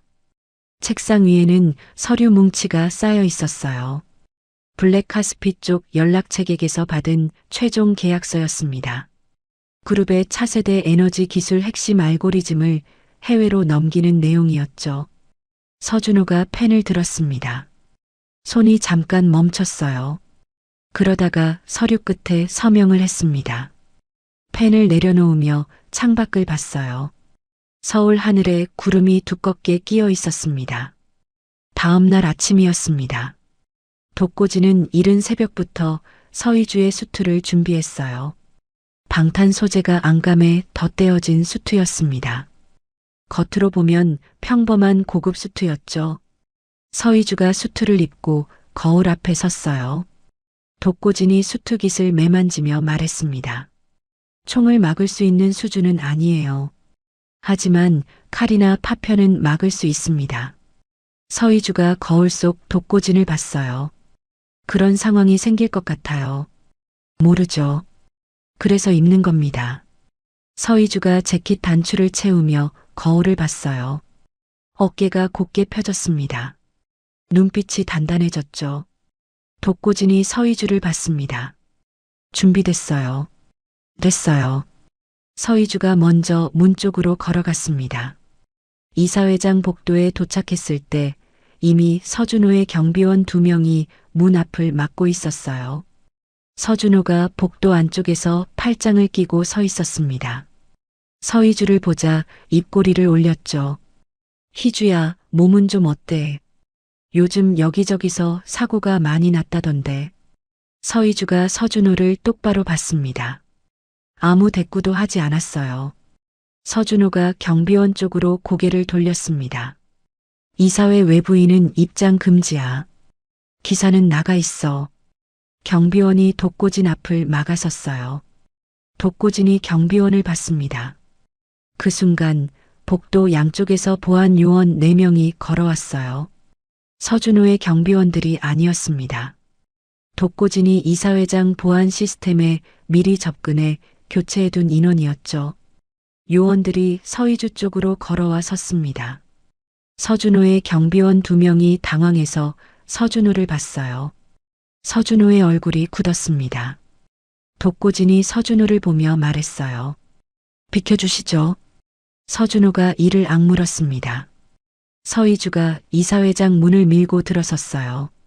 이사들이 일제히 고개를 들었습니다. 서희주가 단상 앞에 섰습니다. 정면 스크린을 향해 고개를 끄덕였어요. 독고진이 입구 옆 벽면 패널을 열어 저장 장치를 연결했습니다. 스크린이 켜졌어요. 서준호와 블랙카스피 연락책이 주고받은 통신 내역이 화면에 펼쳐졌습니다.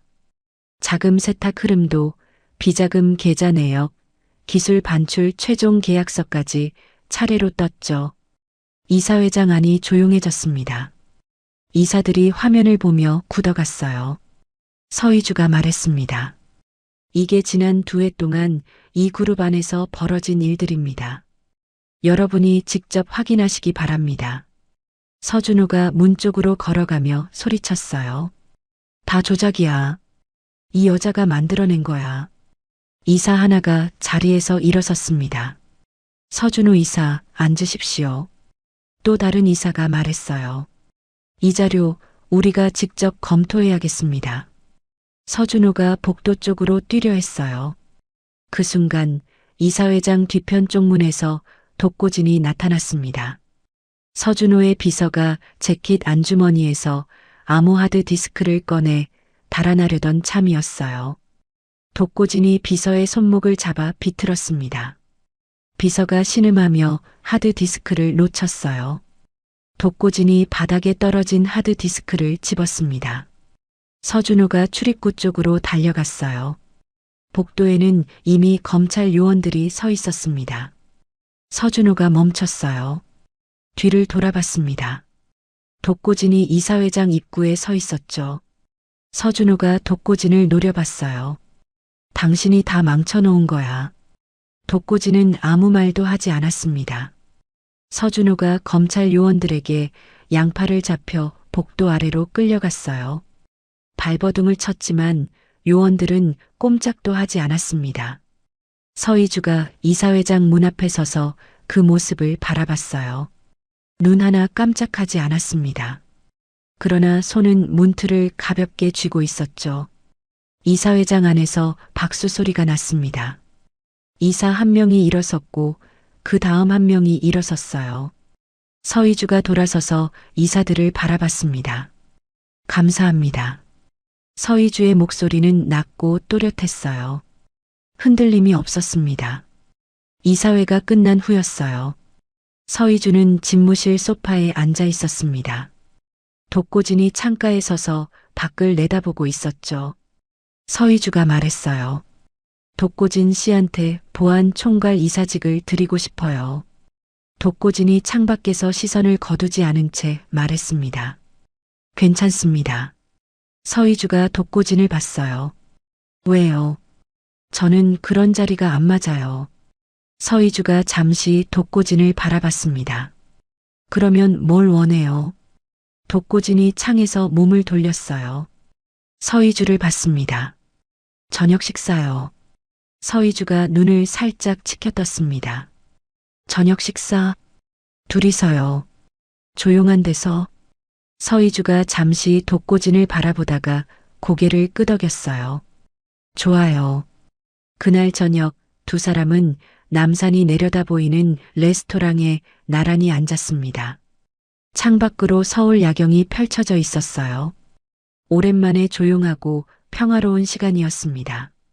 서희주가 샴페인 잔을 들었어요. 독고진도 잔을 들었죠. 두 사람이 잔을 부딪혔습니다.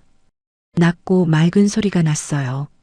서희주가 잔을 내리며 독고진을 봤습니다.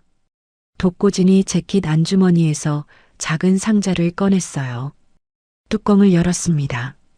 안에는 가느다란 줄 목걸이가 있었죠. 서희주가 목걸이를 내려다봤어요. 이게 뭐예요? 작은 감지 장치가 달려 있어요. 위험한 주파수가 감지되면 진동합니다. 서희주가 독고진을 봤습니다. 독고진이 말했어요. 선물이에요. 경호용이지만. 서희주가 웃었습니다. 이번에는 희미하지 않았어요. 제대로 웃었죠. 독고진이 서희주의 목 뒤로 손을 뻗어 목걸이를 걸어줬습니다. 서희주의 목에 목걸이가 내려앉는 순간 레스토랑 스피커에서 클래식 음악이 흘러나왔어요. 독고진의 눈이 빠르게 변했습니다. 음악이 아니었어요. 특정 주파수였죠. 서희주가 들고 있던 샴페인 잔을 놓쳤습니다. 잔이 테이블에 부딪히며 쓰러졌어요. 서희주가 가슴을 짚으며 얼굴을 찡그렸습니다. 독고진이 벌떡 일어서며 서희주를 잡았어요.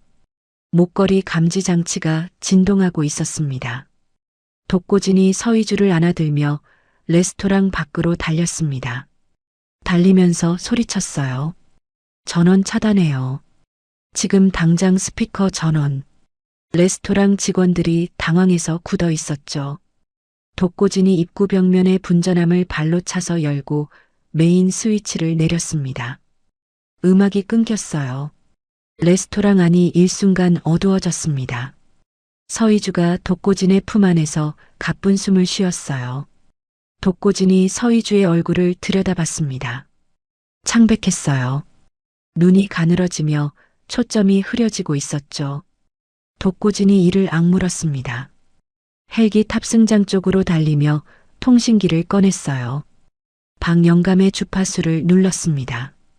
헬기 지금 당장 올려요. 서희주가 쓰러진 레스토랑 안은 순식간에 아수라장으로 변했습니다. 독고진은 품 안에서 축 늘어진 서희주의 몸등을 단단히 고정하며 어둠 속을 질주했죠.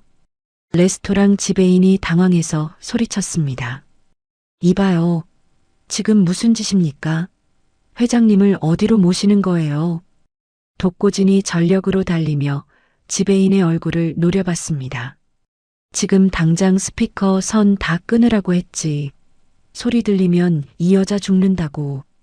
지배인이 겁에 질려 뒷걸음질을 쳤습니다. 독고지는 뒤도 돌아보지 않고 비상구 문을 어깨로 들이받아 열었어요. 차가운 밤 공기가 폐부 깊숙이 들어왔지만 서희주의 호흡은 점점 더 가빠지고 있었죠. 독고진이 무전기를 입가에 대고 외쳤습니다. 박 영감님, 헬기 띄웠어요? 지금 당장 옥상으로 붙여야 합니다. 시간이 없어요. 무전기 너머로 박 영감의 다급한 목소리가 들려왔습니다. 지금 가고 있다. 5분만 버텨라. 옥상에 착륙 신호 보냈으니까 바로 올라가. 독고지는 계단을 단숨에 서너 칸씩 뛰어 올라갔습니다. 서희주의 얼굴이 창백하다 못해 푸른빛을 띠기 시작했어요. 독고진이 달리면서 서희주의 뺨을 톡톡 쳤습니다. 정신 차려요, 서희주. 눈 떠보라고. 여기서 죽으면 내가 시장에서 사준 컵은 누가 쓸 거야. 서희주가 아주 희미하게 눈을 뜨며 독고진의 셔츠 깃을 잡았습니다. 독고진 씨, 가슴이 너무 뜨거워요. 서희주가 고통스러운 듯 신음을 내뱉으며 다시 고개를 떨궜습니다. 독고진이 이를 악물며 옥상 문을 발로 찼습니다. 쿠르르릉 하는 굉음과 함께 헬기의 거대한 프로펠러가 불어내는 바람이 두 사람을 덮쳤죠. 강력한 서치라이트 불빛이 독고진의 눈을 찔렀습니다. 헬기에서 내린 의료진들이 들것을 들고 뛰어왔습니다. 독고진이 서희주를 들것에 눕히며 의료진의 멱살을 잡았습니다. 이 여자 심박수 체크해요. 120 넘어가면 끝장이야. 내가 만든 약 당장 주사해. 의료진이 당황하며 독고진의 손을 뿌리쳤습니다. 우리가 알아서 합니다. 일단 비키세요. 독고진이 소리를 질렀습니다. 알아서 하긴 뭘 알아서 해. 이건 일반 독이 아니라고. 특정 주파수가 몸 안의 나노 입자를 터뜨리는 거란 말이야. 헬기가 이륙하며 엄청난 진동이 발밑을 흔들었습니다. 응급실에 도착하자마자 서희주는 중환자실로 옮겨졌습니다. 하얀 가운을 입은 의사가 차트를 보며 고개를 저었죠. 환자 상태가 아주 이상합니다. 독성 검사에서는 아무것도 안 나오는데 심장 근육이 파괴되고 있어요. 이런 건 본 적이 없습니다. 독고진이 의사의 책상을 주먹으로 쾅 내리쳤습니다. 블랙카스피놈들이 만든 변종 독소니까 당연하지. 심박수가 올라갈 때마다 독성이 퍼지는 구조라고요. 옆에 서 있던 박 영감이 독고진의 어깨를 짚으며 말했습니다. 진정해라, 독고진아. 여기서 네가 흥분한다고 해결될 일이 아니야. 독고진이 박 영감의 손을 거칠게 쳐내며 뒤를 돌아봤습니다. 해독제가 어디 있는지 알아냈어요? 그놈들이 그냥 놔둘 리가 없잖아요. 박 영감이 낮은 목소리로 대답했습니다. 동해상에 있는 비밀 해상 기지다. 그곳 지하 연구소에 유일하게 샘플이 보관되어 있다는 첩보가 들어왔어. 독고진이 즉시 몸을 돌려 병원 복도를 걸어 나갔습니다. 박 영감이 그 뒤를 따라오며 소리쳤습니다. 지금 가면 자살행위야. 거긴 경비가 삼엄하다고. 독고진이 멈춰서서 박 영감을 쳐다봤습니다. 그럼 어떡해요? 희주 씨 뇌사까지 48시간도 안 남았는데 그냥 보고만 있어요? 독고진은 곧장 구치소로 향했습니다. 철창 너머로 수제복을 입은 서준호가 초췌한 모습으로 앉아 있었죠. 독고진이 유리창을 주먹으로 치며 말했습니다. 서준호, 똑바로 들어. 블랙카스피 놈들이 너를 살려둘 것 같아? 제임스는 이미 너를 버렸어. 서준호가 비열하게 웃으며 대답했습니다. 네가 뭘 안다고 그래? 그들은 나를 꺼내줄 거야. 기술만 넘겨주면 말이지. 독고진이 싸늘하게 미소 지으며 서류 한 장을 유리창에 붙였습니다. 이거 봐. 제임스가 본사에 보낸 전문이야. 서준호를 처리하고 기술 탈취를 직접 진행하겠다고 적혀 있지. 넌 이제 쓸모없는 장기판의 말일 뿐이야. 서준호의 얼굴이 순식간에 흑빛으로 변했습니다. 그럴 리가 없어. 그럴 리가. 독고진이 유리창 너머로 상체를 숙이며 말했습니다. 희주 씨 살릴 해독제, 기지 어디에 숨겼어? 말해. 그러면 널 보호구역으로 옮겨주지. 안 그러면 오늘 밤 내 감방으로 제임스의 킬러가 들어갈 거야. 서준호가 덜덜 떨리는 손으로 유리창을 짚었습니다. 기지 지하 3층. 빨간색 라인이 그려진 금고실이야. 암호는 411. 제발 나 좀 살려줘. 독고지는 대답도 없이 자리에서 일어나 밖으로 뛰어나갔습니다. 동해의 검은 바다는 집어삼킬 듯 거친 파도를 일으키고 있었죠. 독고지는 잠수복을 입고 차가운 바닷속으로 뛰어들었습니다. 심장을 찌르는 듯한 추위가 온몸을 감쌌지만 서희주의 창백한 얼굴이 머릿속을 떠나지 않았어요. 해상 기지 하부 배수구를 통해 안으로 잠입한 독고지는 젖은 몸을 이끌고 복도를 달렸습니다. 저 멀리서 구두 소리가 들려왔죠. 독고지는 천장에 매달려 숨을 죽였습니다. 용병 2명이 총을 들고 그의 발밑을 지나갔습니다. 독고지는 소리 없이 내려와 용병의 뒤통수를 강하게 타격했습니다. 용병이 비명도 못 지르고 쓰러지자 독고지는 그의 무전기를 챙겼죠. 지하 3층 연구실 문 앞에 도착했을 때 문이 서서히 열리며 한 남자가 나타났습니다. 검은 코트를 입고 차가운 눈빛을 한 제임스였죠. 제임스가 입가에 비열한 미소를 띠며 말했습니다. 결국 여기까지 왔군, 독고진. 10년 전 그날처럼 여전히 미련한 짓을 하고 있어. 독고진이 주먹을 꽉 쥐며 제임스를 노려봤습니다.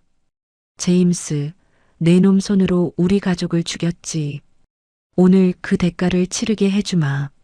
제임스가 손에 든 작은 유리병을 흔들며 대답했습니다. 이게 필요한가? 하지만 아쉽게도 이 기지는 5분 뒤면 폭발할 거야. 너와 해독제, 그리고 서희주의 희망까지 전부 바닷속에 묻히겠지.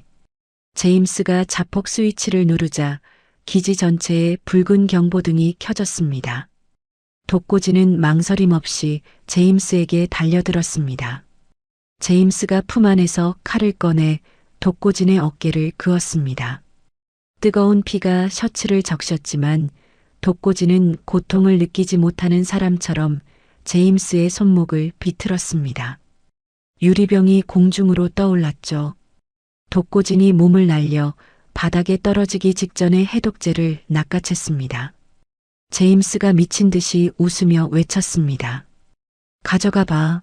나갈 수 있다면 말이지. 기지 내부에서 거대한 폭발음이 울려 퍼지기 시작했습니다. 벽면이 갈라지며 바닷물이 쏟아져 들어왔죠. 독고지는 해독제를 가슴팍 깊숙이 집어넣고 무너지는 복도를 향해 뛰었습니다.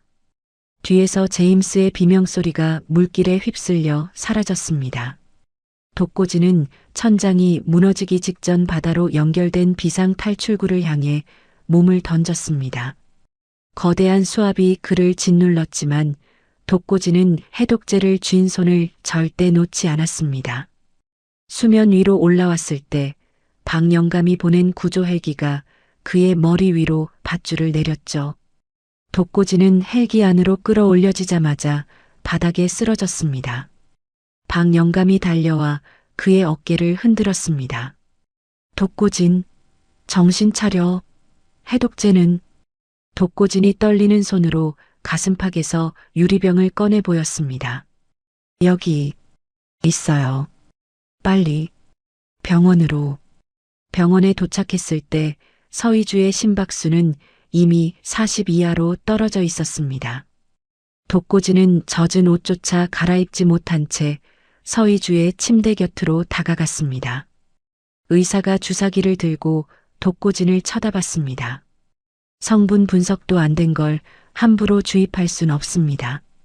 독고진이 의사의 손을 밀쳐내며 직접 주사기를 뺏었습니다. 분석할 시간 없어. 내가 책임질 테니까 비켜. 독고진은 서희주의 가느다란 팔에 조심스럽게 바늘을 꽂았습니다. 투명한 액체가 서희주의 몸 안으로 들어갔습니다. 1분, 2분이 마치 1년처럼 흘러갔습니다. 심박수 측정기에서 삐소리가 길게 울려 퍼졌죠. 의료진이 포기한 듯 고개를 숙였을 때 독고진이 서희주의 가슴을 압박하며 소리쳤습니다. 안 돼. 서희주, 일어나. 이대로 가면 안 된다고. 그때였습니다. 미동도 없던 서희주의 손가락이 미세하게 떨렸습니다. 모니터의 그래프가 다시 요동치기 시작했죠. 서희주가 깊은 숨을 내뱉으며 천천히 눈을 떴습니다. 그녀의 눈에 가장 먼저 들어온 건 피와 땀으로 범벅이 된 채 눈물을 흘리고 있는 독고진의 얼굴이었습니다.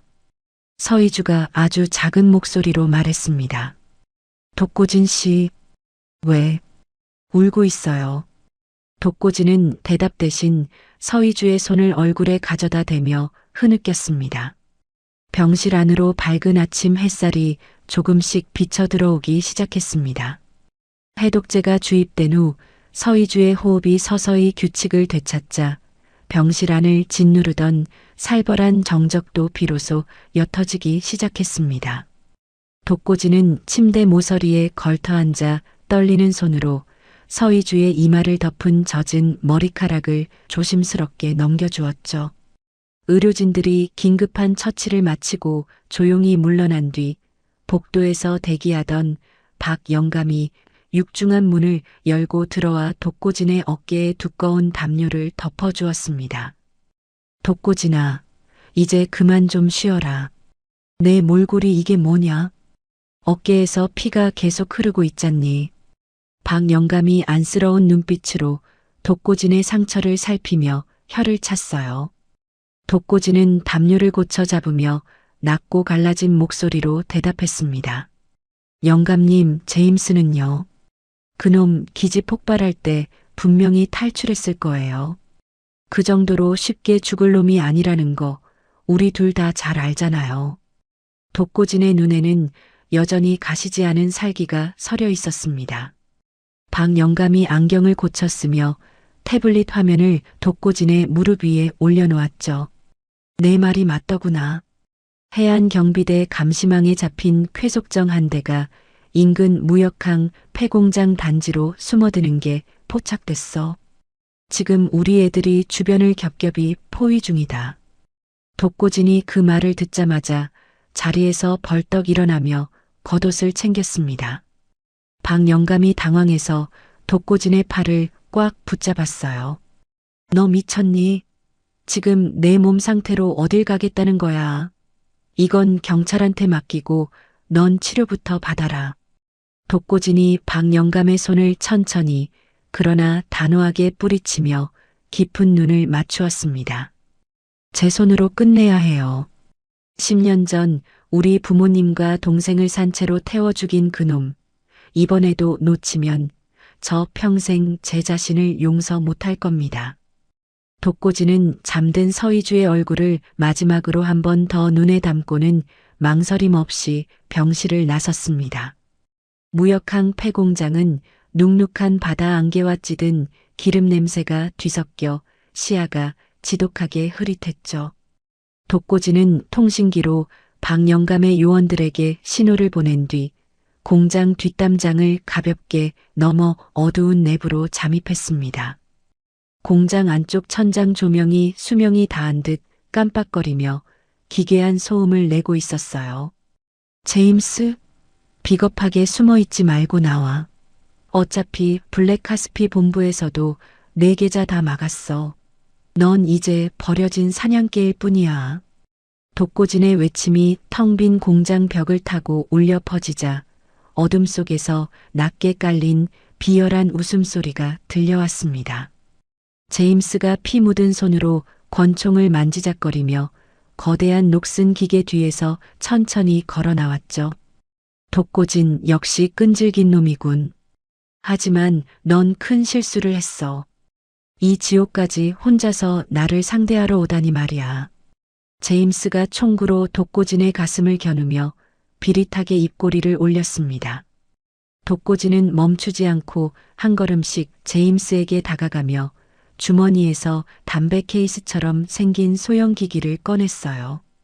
실수는 네가 했지. 이 공장 안에 내가 뭘 뿌려놨는지 냄새조차 못 맡는 걸 보니 내 감각도 이제 다 썩었나 보군.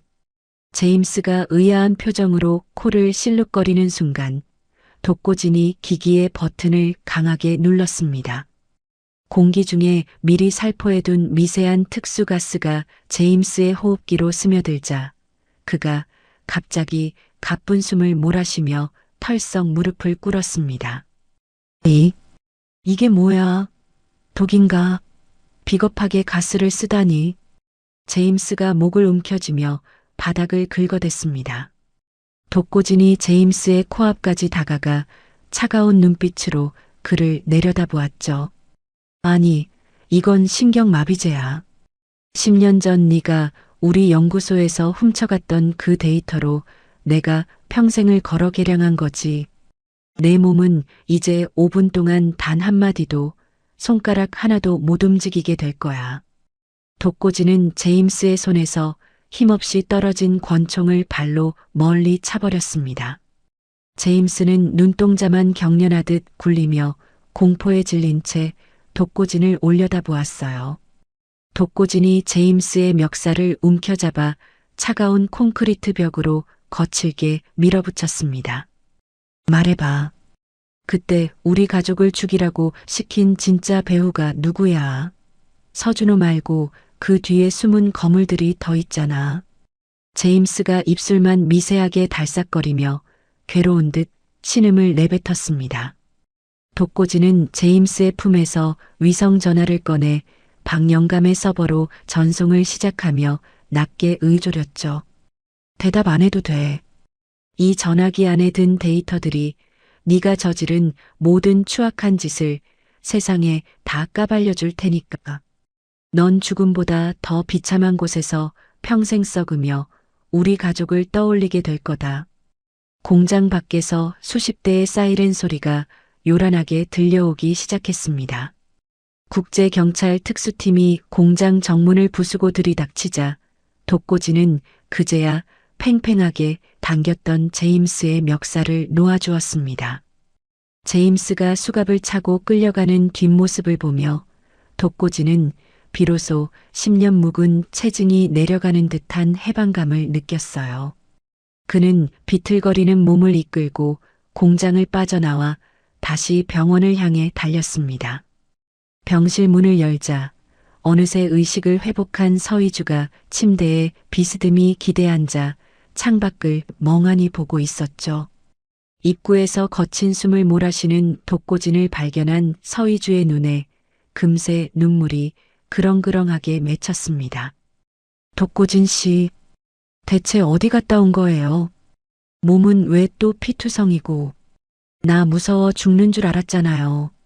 서희주가 떨리는 목소리로 외치며 침대에서 내려와 독고진의 옷자락을 두 손으로 꽉 쥐었습니다.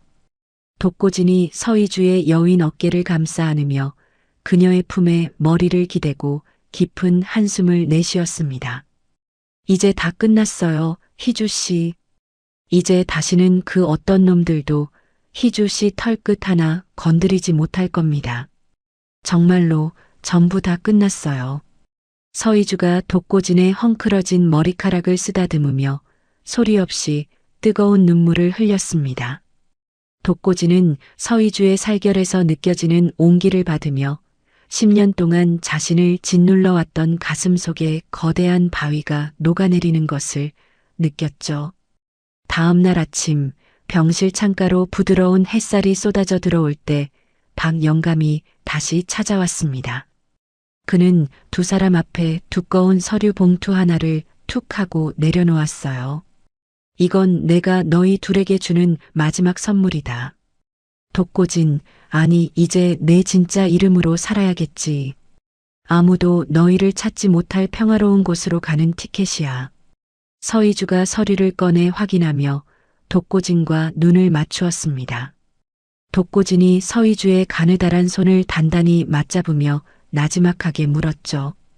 희주 씨, 이제 정말로 이름도 명예도 다 버리고 평범한 하루를 살 준비가 됐나요? 서희주가 눈물을 닦으며 세상에서 가장 환한 미소를 지어 보였습니다. 독고진 씨가 내 곁에만 있다면 난 어디든 상관없어요. 우리 이제 정말로 남들처럼 그렇게 행복해져요. 두 사람은 창밖으로 펼쳐진 눈부시고 푸른 아침 하늘을 오래도록 아주 오래도록 바라보았습니다. 이제 그들의 앞날에는 더 이상 독도, 칼날도 없는 평온한 파도만이 기다리고 있을 것이었죠. 제주도의 푸른 바다가 정면으로 내려다 보이는 작은 돌담집 마당에 아침 안개가 자욱하게 깔렸습니다. 독고지는 이른 새벽부터 마당 한쪽에 마련한 작은 유리실 안에서 플라스크를 흔들며 연구에 몰두하고 있었죠. 기존의 독성 강한 세제 대신 식물에서 추출한 천연 성분으로 거품을 만들어내는 실험이 거의 막바지에 다다랐습니다. 서희주가 잠이 덜 깬 얼굴로 얇은 가디건을 걸친 채 마당으로 걸어 나왔어요. 독고진 씨, 또 새벽부터 여기서 뭐 하고 있어요? 안 피곤해요? 서희주가 기지개를 켜며 유리실 문을 살며시 열고 안을 들여다보았습니다. 독고진이 고개를 돌려 서희주를 바라보며 입가에 옅은 미소를 지었죠. 거의 다 됐어요. 이제 희주 씨가 설거지할 때 손 따가울 일은 절대 없을 겁니다. 내가 장담하죠. 서희주가 독고진의 어깨에 살며시 머리를 기대며 까르르 웃음을 터뜨렸습니다. 세상에 천재 화학자가 만든 첫 번째 발명품이 주방 세제라니요. 블랙카스피놈들이 알면 기절하겠네요. 독고진은 서희주의 허리를 감싸 안으며 창밖으로 밀려오는 파도를 가만히 응시했습니다. 그놈들은 평생 모를 거예요. 이런 소소한 행복이 얼마나 사람을 살맛나게 하는지 말입니다. 두 사람은 한참 동안 마당에 서서 바다 내음을 들이마시며 평화로운 공기를 즐겼죠. 마당 한쪽에 놓인 평상 위에는 독고진이 어제 낚아온 싱싱한 생선 몇 마리가 바구니에 담겨 있었습니다. 서희주가 평상으로 다가가 생선을 가리키며 장난스럽게 물었어요. 오늘 점심은 생선구이인가요? 아니면 독고진 씨 전매 특허인 얼큰한 매운탕인가요? 독고진이 유리실 정리 도구를 내려놓으며 평상 쪽으로 걸어왔습니다. 희주 씨 먹고 싶은 대로 해야죠. 어제 시장에서 사온 나물도 무쳐줄 테니까 기다리고 있어요. 서희주는 독고진의 듬직한 등을 바라보며 자신이 누리는 이 평범함이 얼마나 기적인지 새삼 깨달았습니다. 불과 몇 달 전만 해도 누군가 자신의 목에 독을 묻힌 스카프를 감지 않을까 전전긍긍하며 살았으니까요. 이제 그녀는 더 이상 대그룹의 회장 서희주가 아니라 그저 바닷가 마을의 평범한 이웃으로 살아가고 있었습니다. 오후가 되자 마을 입구 쪽에서 낡은 트럭 한 대가 먼지를 일으키며 돌담집 앞에 멈춰섰죠. 독고진이 본능적으로 몸을 꼿꼿이 세우며 대문 쪽을 날카롭게 주시했습니다. 서희주도 덩달아 긴장한 표정으로 독고진의 옷자락을 꽉 잡았어요. 하지만 차에서 내린 사람은 밀짚 모자를 깊게 눌러 쓴 박영감이었습니다. 에헤이, 이 녀석들 보게나. 나를 보고 그렇게 사색이 되면 어떡하나. 박영감이 낚싯대를 어깨에 메고 껄껄 웃으며 대문을 밀고 들어왔습니다. 독고진이 그제야 안도의 한숨을 내쉬며 박영감을 맞이하러 나갔죠. 영감님, 연락도 없이 갑자기 오시면 어떡합니까? 저희 심장 떨어질 뻔했잖아요. 박영감이 독고진의 어깨를 툭 치며 평상 위에 자리를 잡고 앉았습니다. 은퇴한 노인네가 갈 데가 어디 있겠냐. 너희들 잘 사나 확인도 하고 제주도 앞바다 손맛 좀 보러 왔지. 서희주가 반갑게 웃으며 부엌에서 시원한 보리차를 내왔습니다. 영감님, 정말 잘 오셨어요. 안 그래도 독고진 씨랑 영감님 이야기 많이 하고 있었거든요. 박 영감이 보리차를 단숨에 들이켜고는 품 안에서 작은 봉투 하나를 꺼냈습니다. 독고진의 눈빛이 다시 예리해지자 박 영감이 손사래를 치며 봉투를 건넸죠. 걱정 마라. 나쁜 소식 아니니까. 제임스 그놈, 어제 무기징역 확정됐다는 소식 전해주러 왔다. 독고진이 봉투 안의 신문 기사를 확인하며 천천히 고개를 끄덕였습니다. 그렇군요. 이제 정말로 과거의 망령들이 다 사라진 기분입니다. 서희주가 독고진의 손을 잡으며 조용히 미소 지었습니다. 세 사람은 노을이 지기 시작하는 바다를 배경으로 평상에 둘러앉아 저녁을 먹었죠. 독고진이 끓인 매운탕 냄새가 바람을 타고 마을 어귀까지 구수하게 퍼져나갔습니다. 박 영감이 소주 한 잔을 들이키며 독고진에게 넌지시 물었습니다. 그래, 독고진아. 이렇게 숨어 사는 게 정말로 행복하냐? 내 재능이면 다시 세상 밖으로 나갈 수도 있을 텐데. 독고진이 잠든 서희주의 머리카락을 귀 뒤로 넘겨주며 나지막하게 대답했습니다. 영감님, 전 지금 제 이름이 파도 소리에 묻혀서 아무도 부르지 않는 이 상태가 가장 좋습니다. 그의 시선은 정원의 핀 이름 모를 꽃들과 그 너머의 수평선에 머물러 있었습니다. 밤이 깊어지자 박 영감은 마을 민박집으로 향했고 마당에는 두 사람만 남게 되었죠. 독고진은 서희주를 위해 직접 개발한 천연 아로마 향초에 불을 붙였습니다.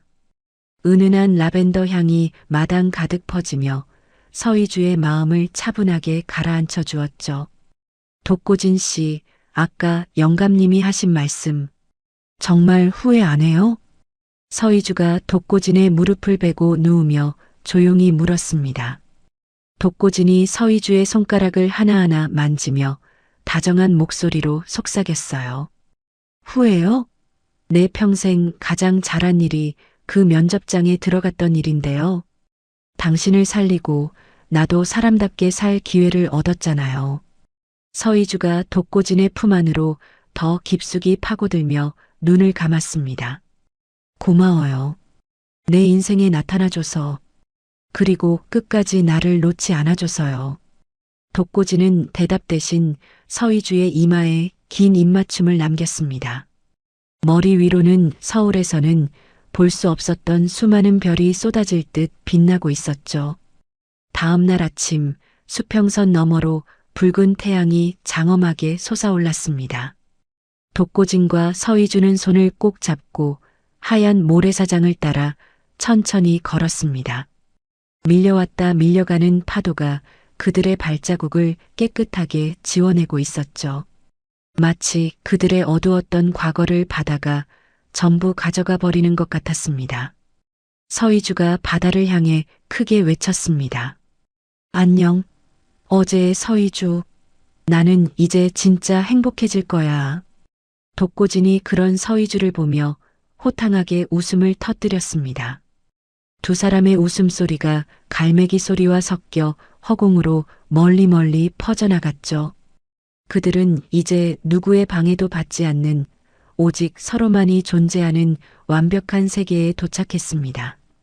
독고진의 예리했던 오감은 이제 오직 서희주의 웃음소리와 바다의 노래만을 기억할 것이었죠. 그렇게 천재 노총각과 재벌 회장의 기적 같은 이야기는 제주도의 푸른 파도 속에 영원히 갈무리 되었습니다. 지금까지 천재적인 감각을 숨기고 살던 노총각 독고진과 얼음처럼 차가웠던 재벌 회장 서희주의 뜨거운 사연을 들려드렸습니다. 화려한 수트와 높은 빌딩 숲을 뒤로하고 이제 두 사람은 제주도의 작은 돌담집에서 서로의 온기에 기대어 살아가고 있습니다. 누군가에게는 초라해 보일지 모를 소박한 밥상과 파도 소리가 그들에게는 세상 무엇보다 바꿀 수 없는 귀한 보물이 된 것이죠. 독고진의 예리했던 오감은 이제 더 이상 독극물이나 음모를 찾아내지 않습니다. 대신 사랑하는 사람을 위해 끓이는 구수한 된장찌개 냄새와 마당의 핀 꽃향기를 맡으며 매일 아침 진정한 살아있음을 느끼고 있습니다. 서희주 역시 무거운 왕관을 벗어 던진 지금 이 생에 가장 가볍고 행복하다고 말합니다. 인생이란 때로 독이 든 스카프처럼 화려함 뒤에 위험을 감추고 있을지도 모릅니다. 하지만 내 곁을 진심으로 지켜주는 단 한 사람만 있다면 우리는 어떤 폭풍우 속에서도 다시 시작할 용기를 얻을 수 있지 않을까요? 두 사람의 발자국을 지워버린 저 푸른 바다처럼 여러분의 마음속에 남아있던 고단한 기억들도 오늘 이 사연과 함께 시원하게 씻겨 내려갔기를 바랍니다. 이야기를 끝까지 들어주신 분이 계시다면 잘 들었다고 댓글 하나만 남겨주세요. 감사합니다. 선생님의 가정에 항상 행복이 가득하시고 건강하시길 바랍니다.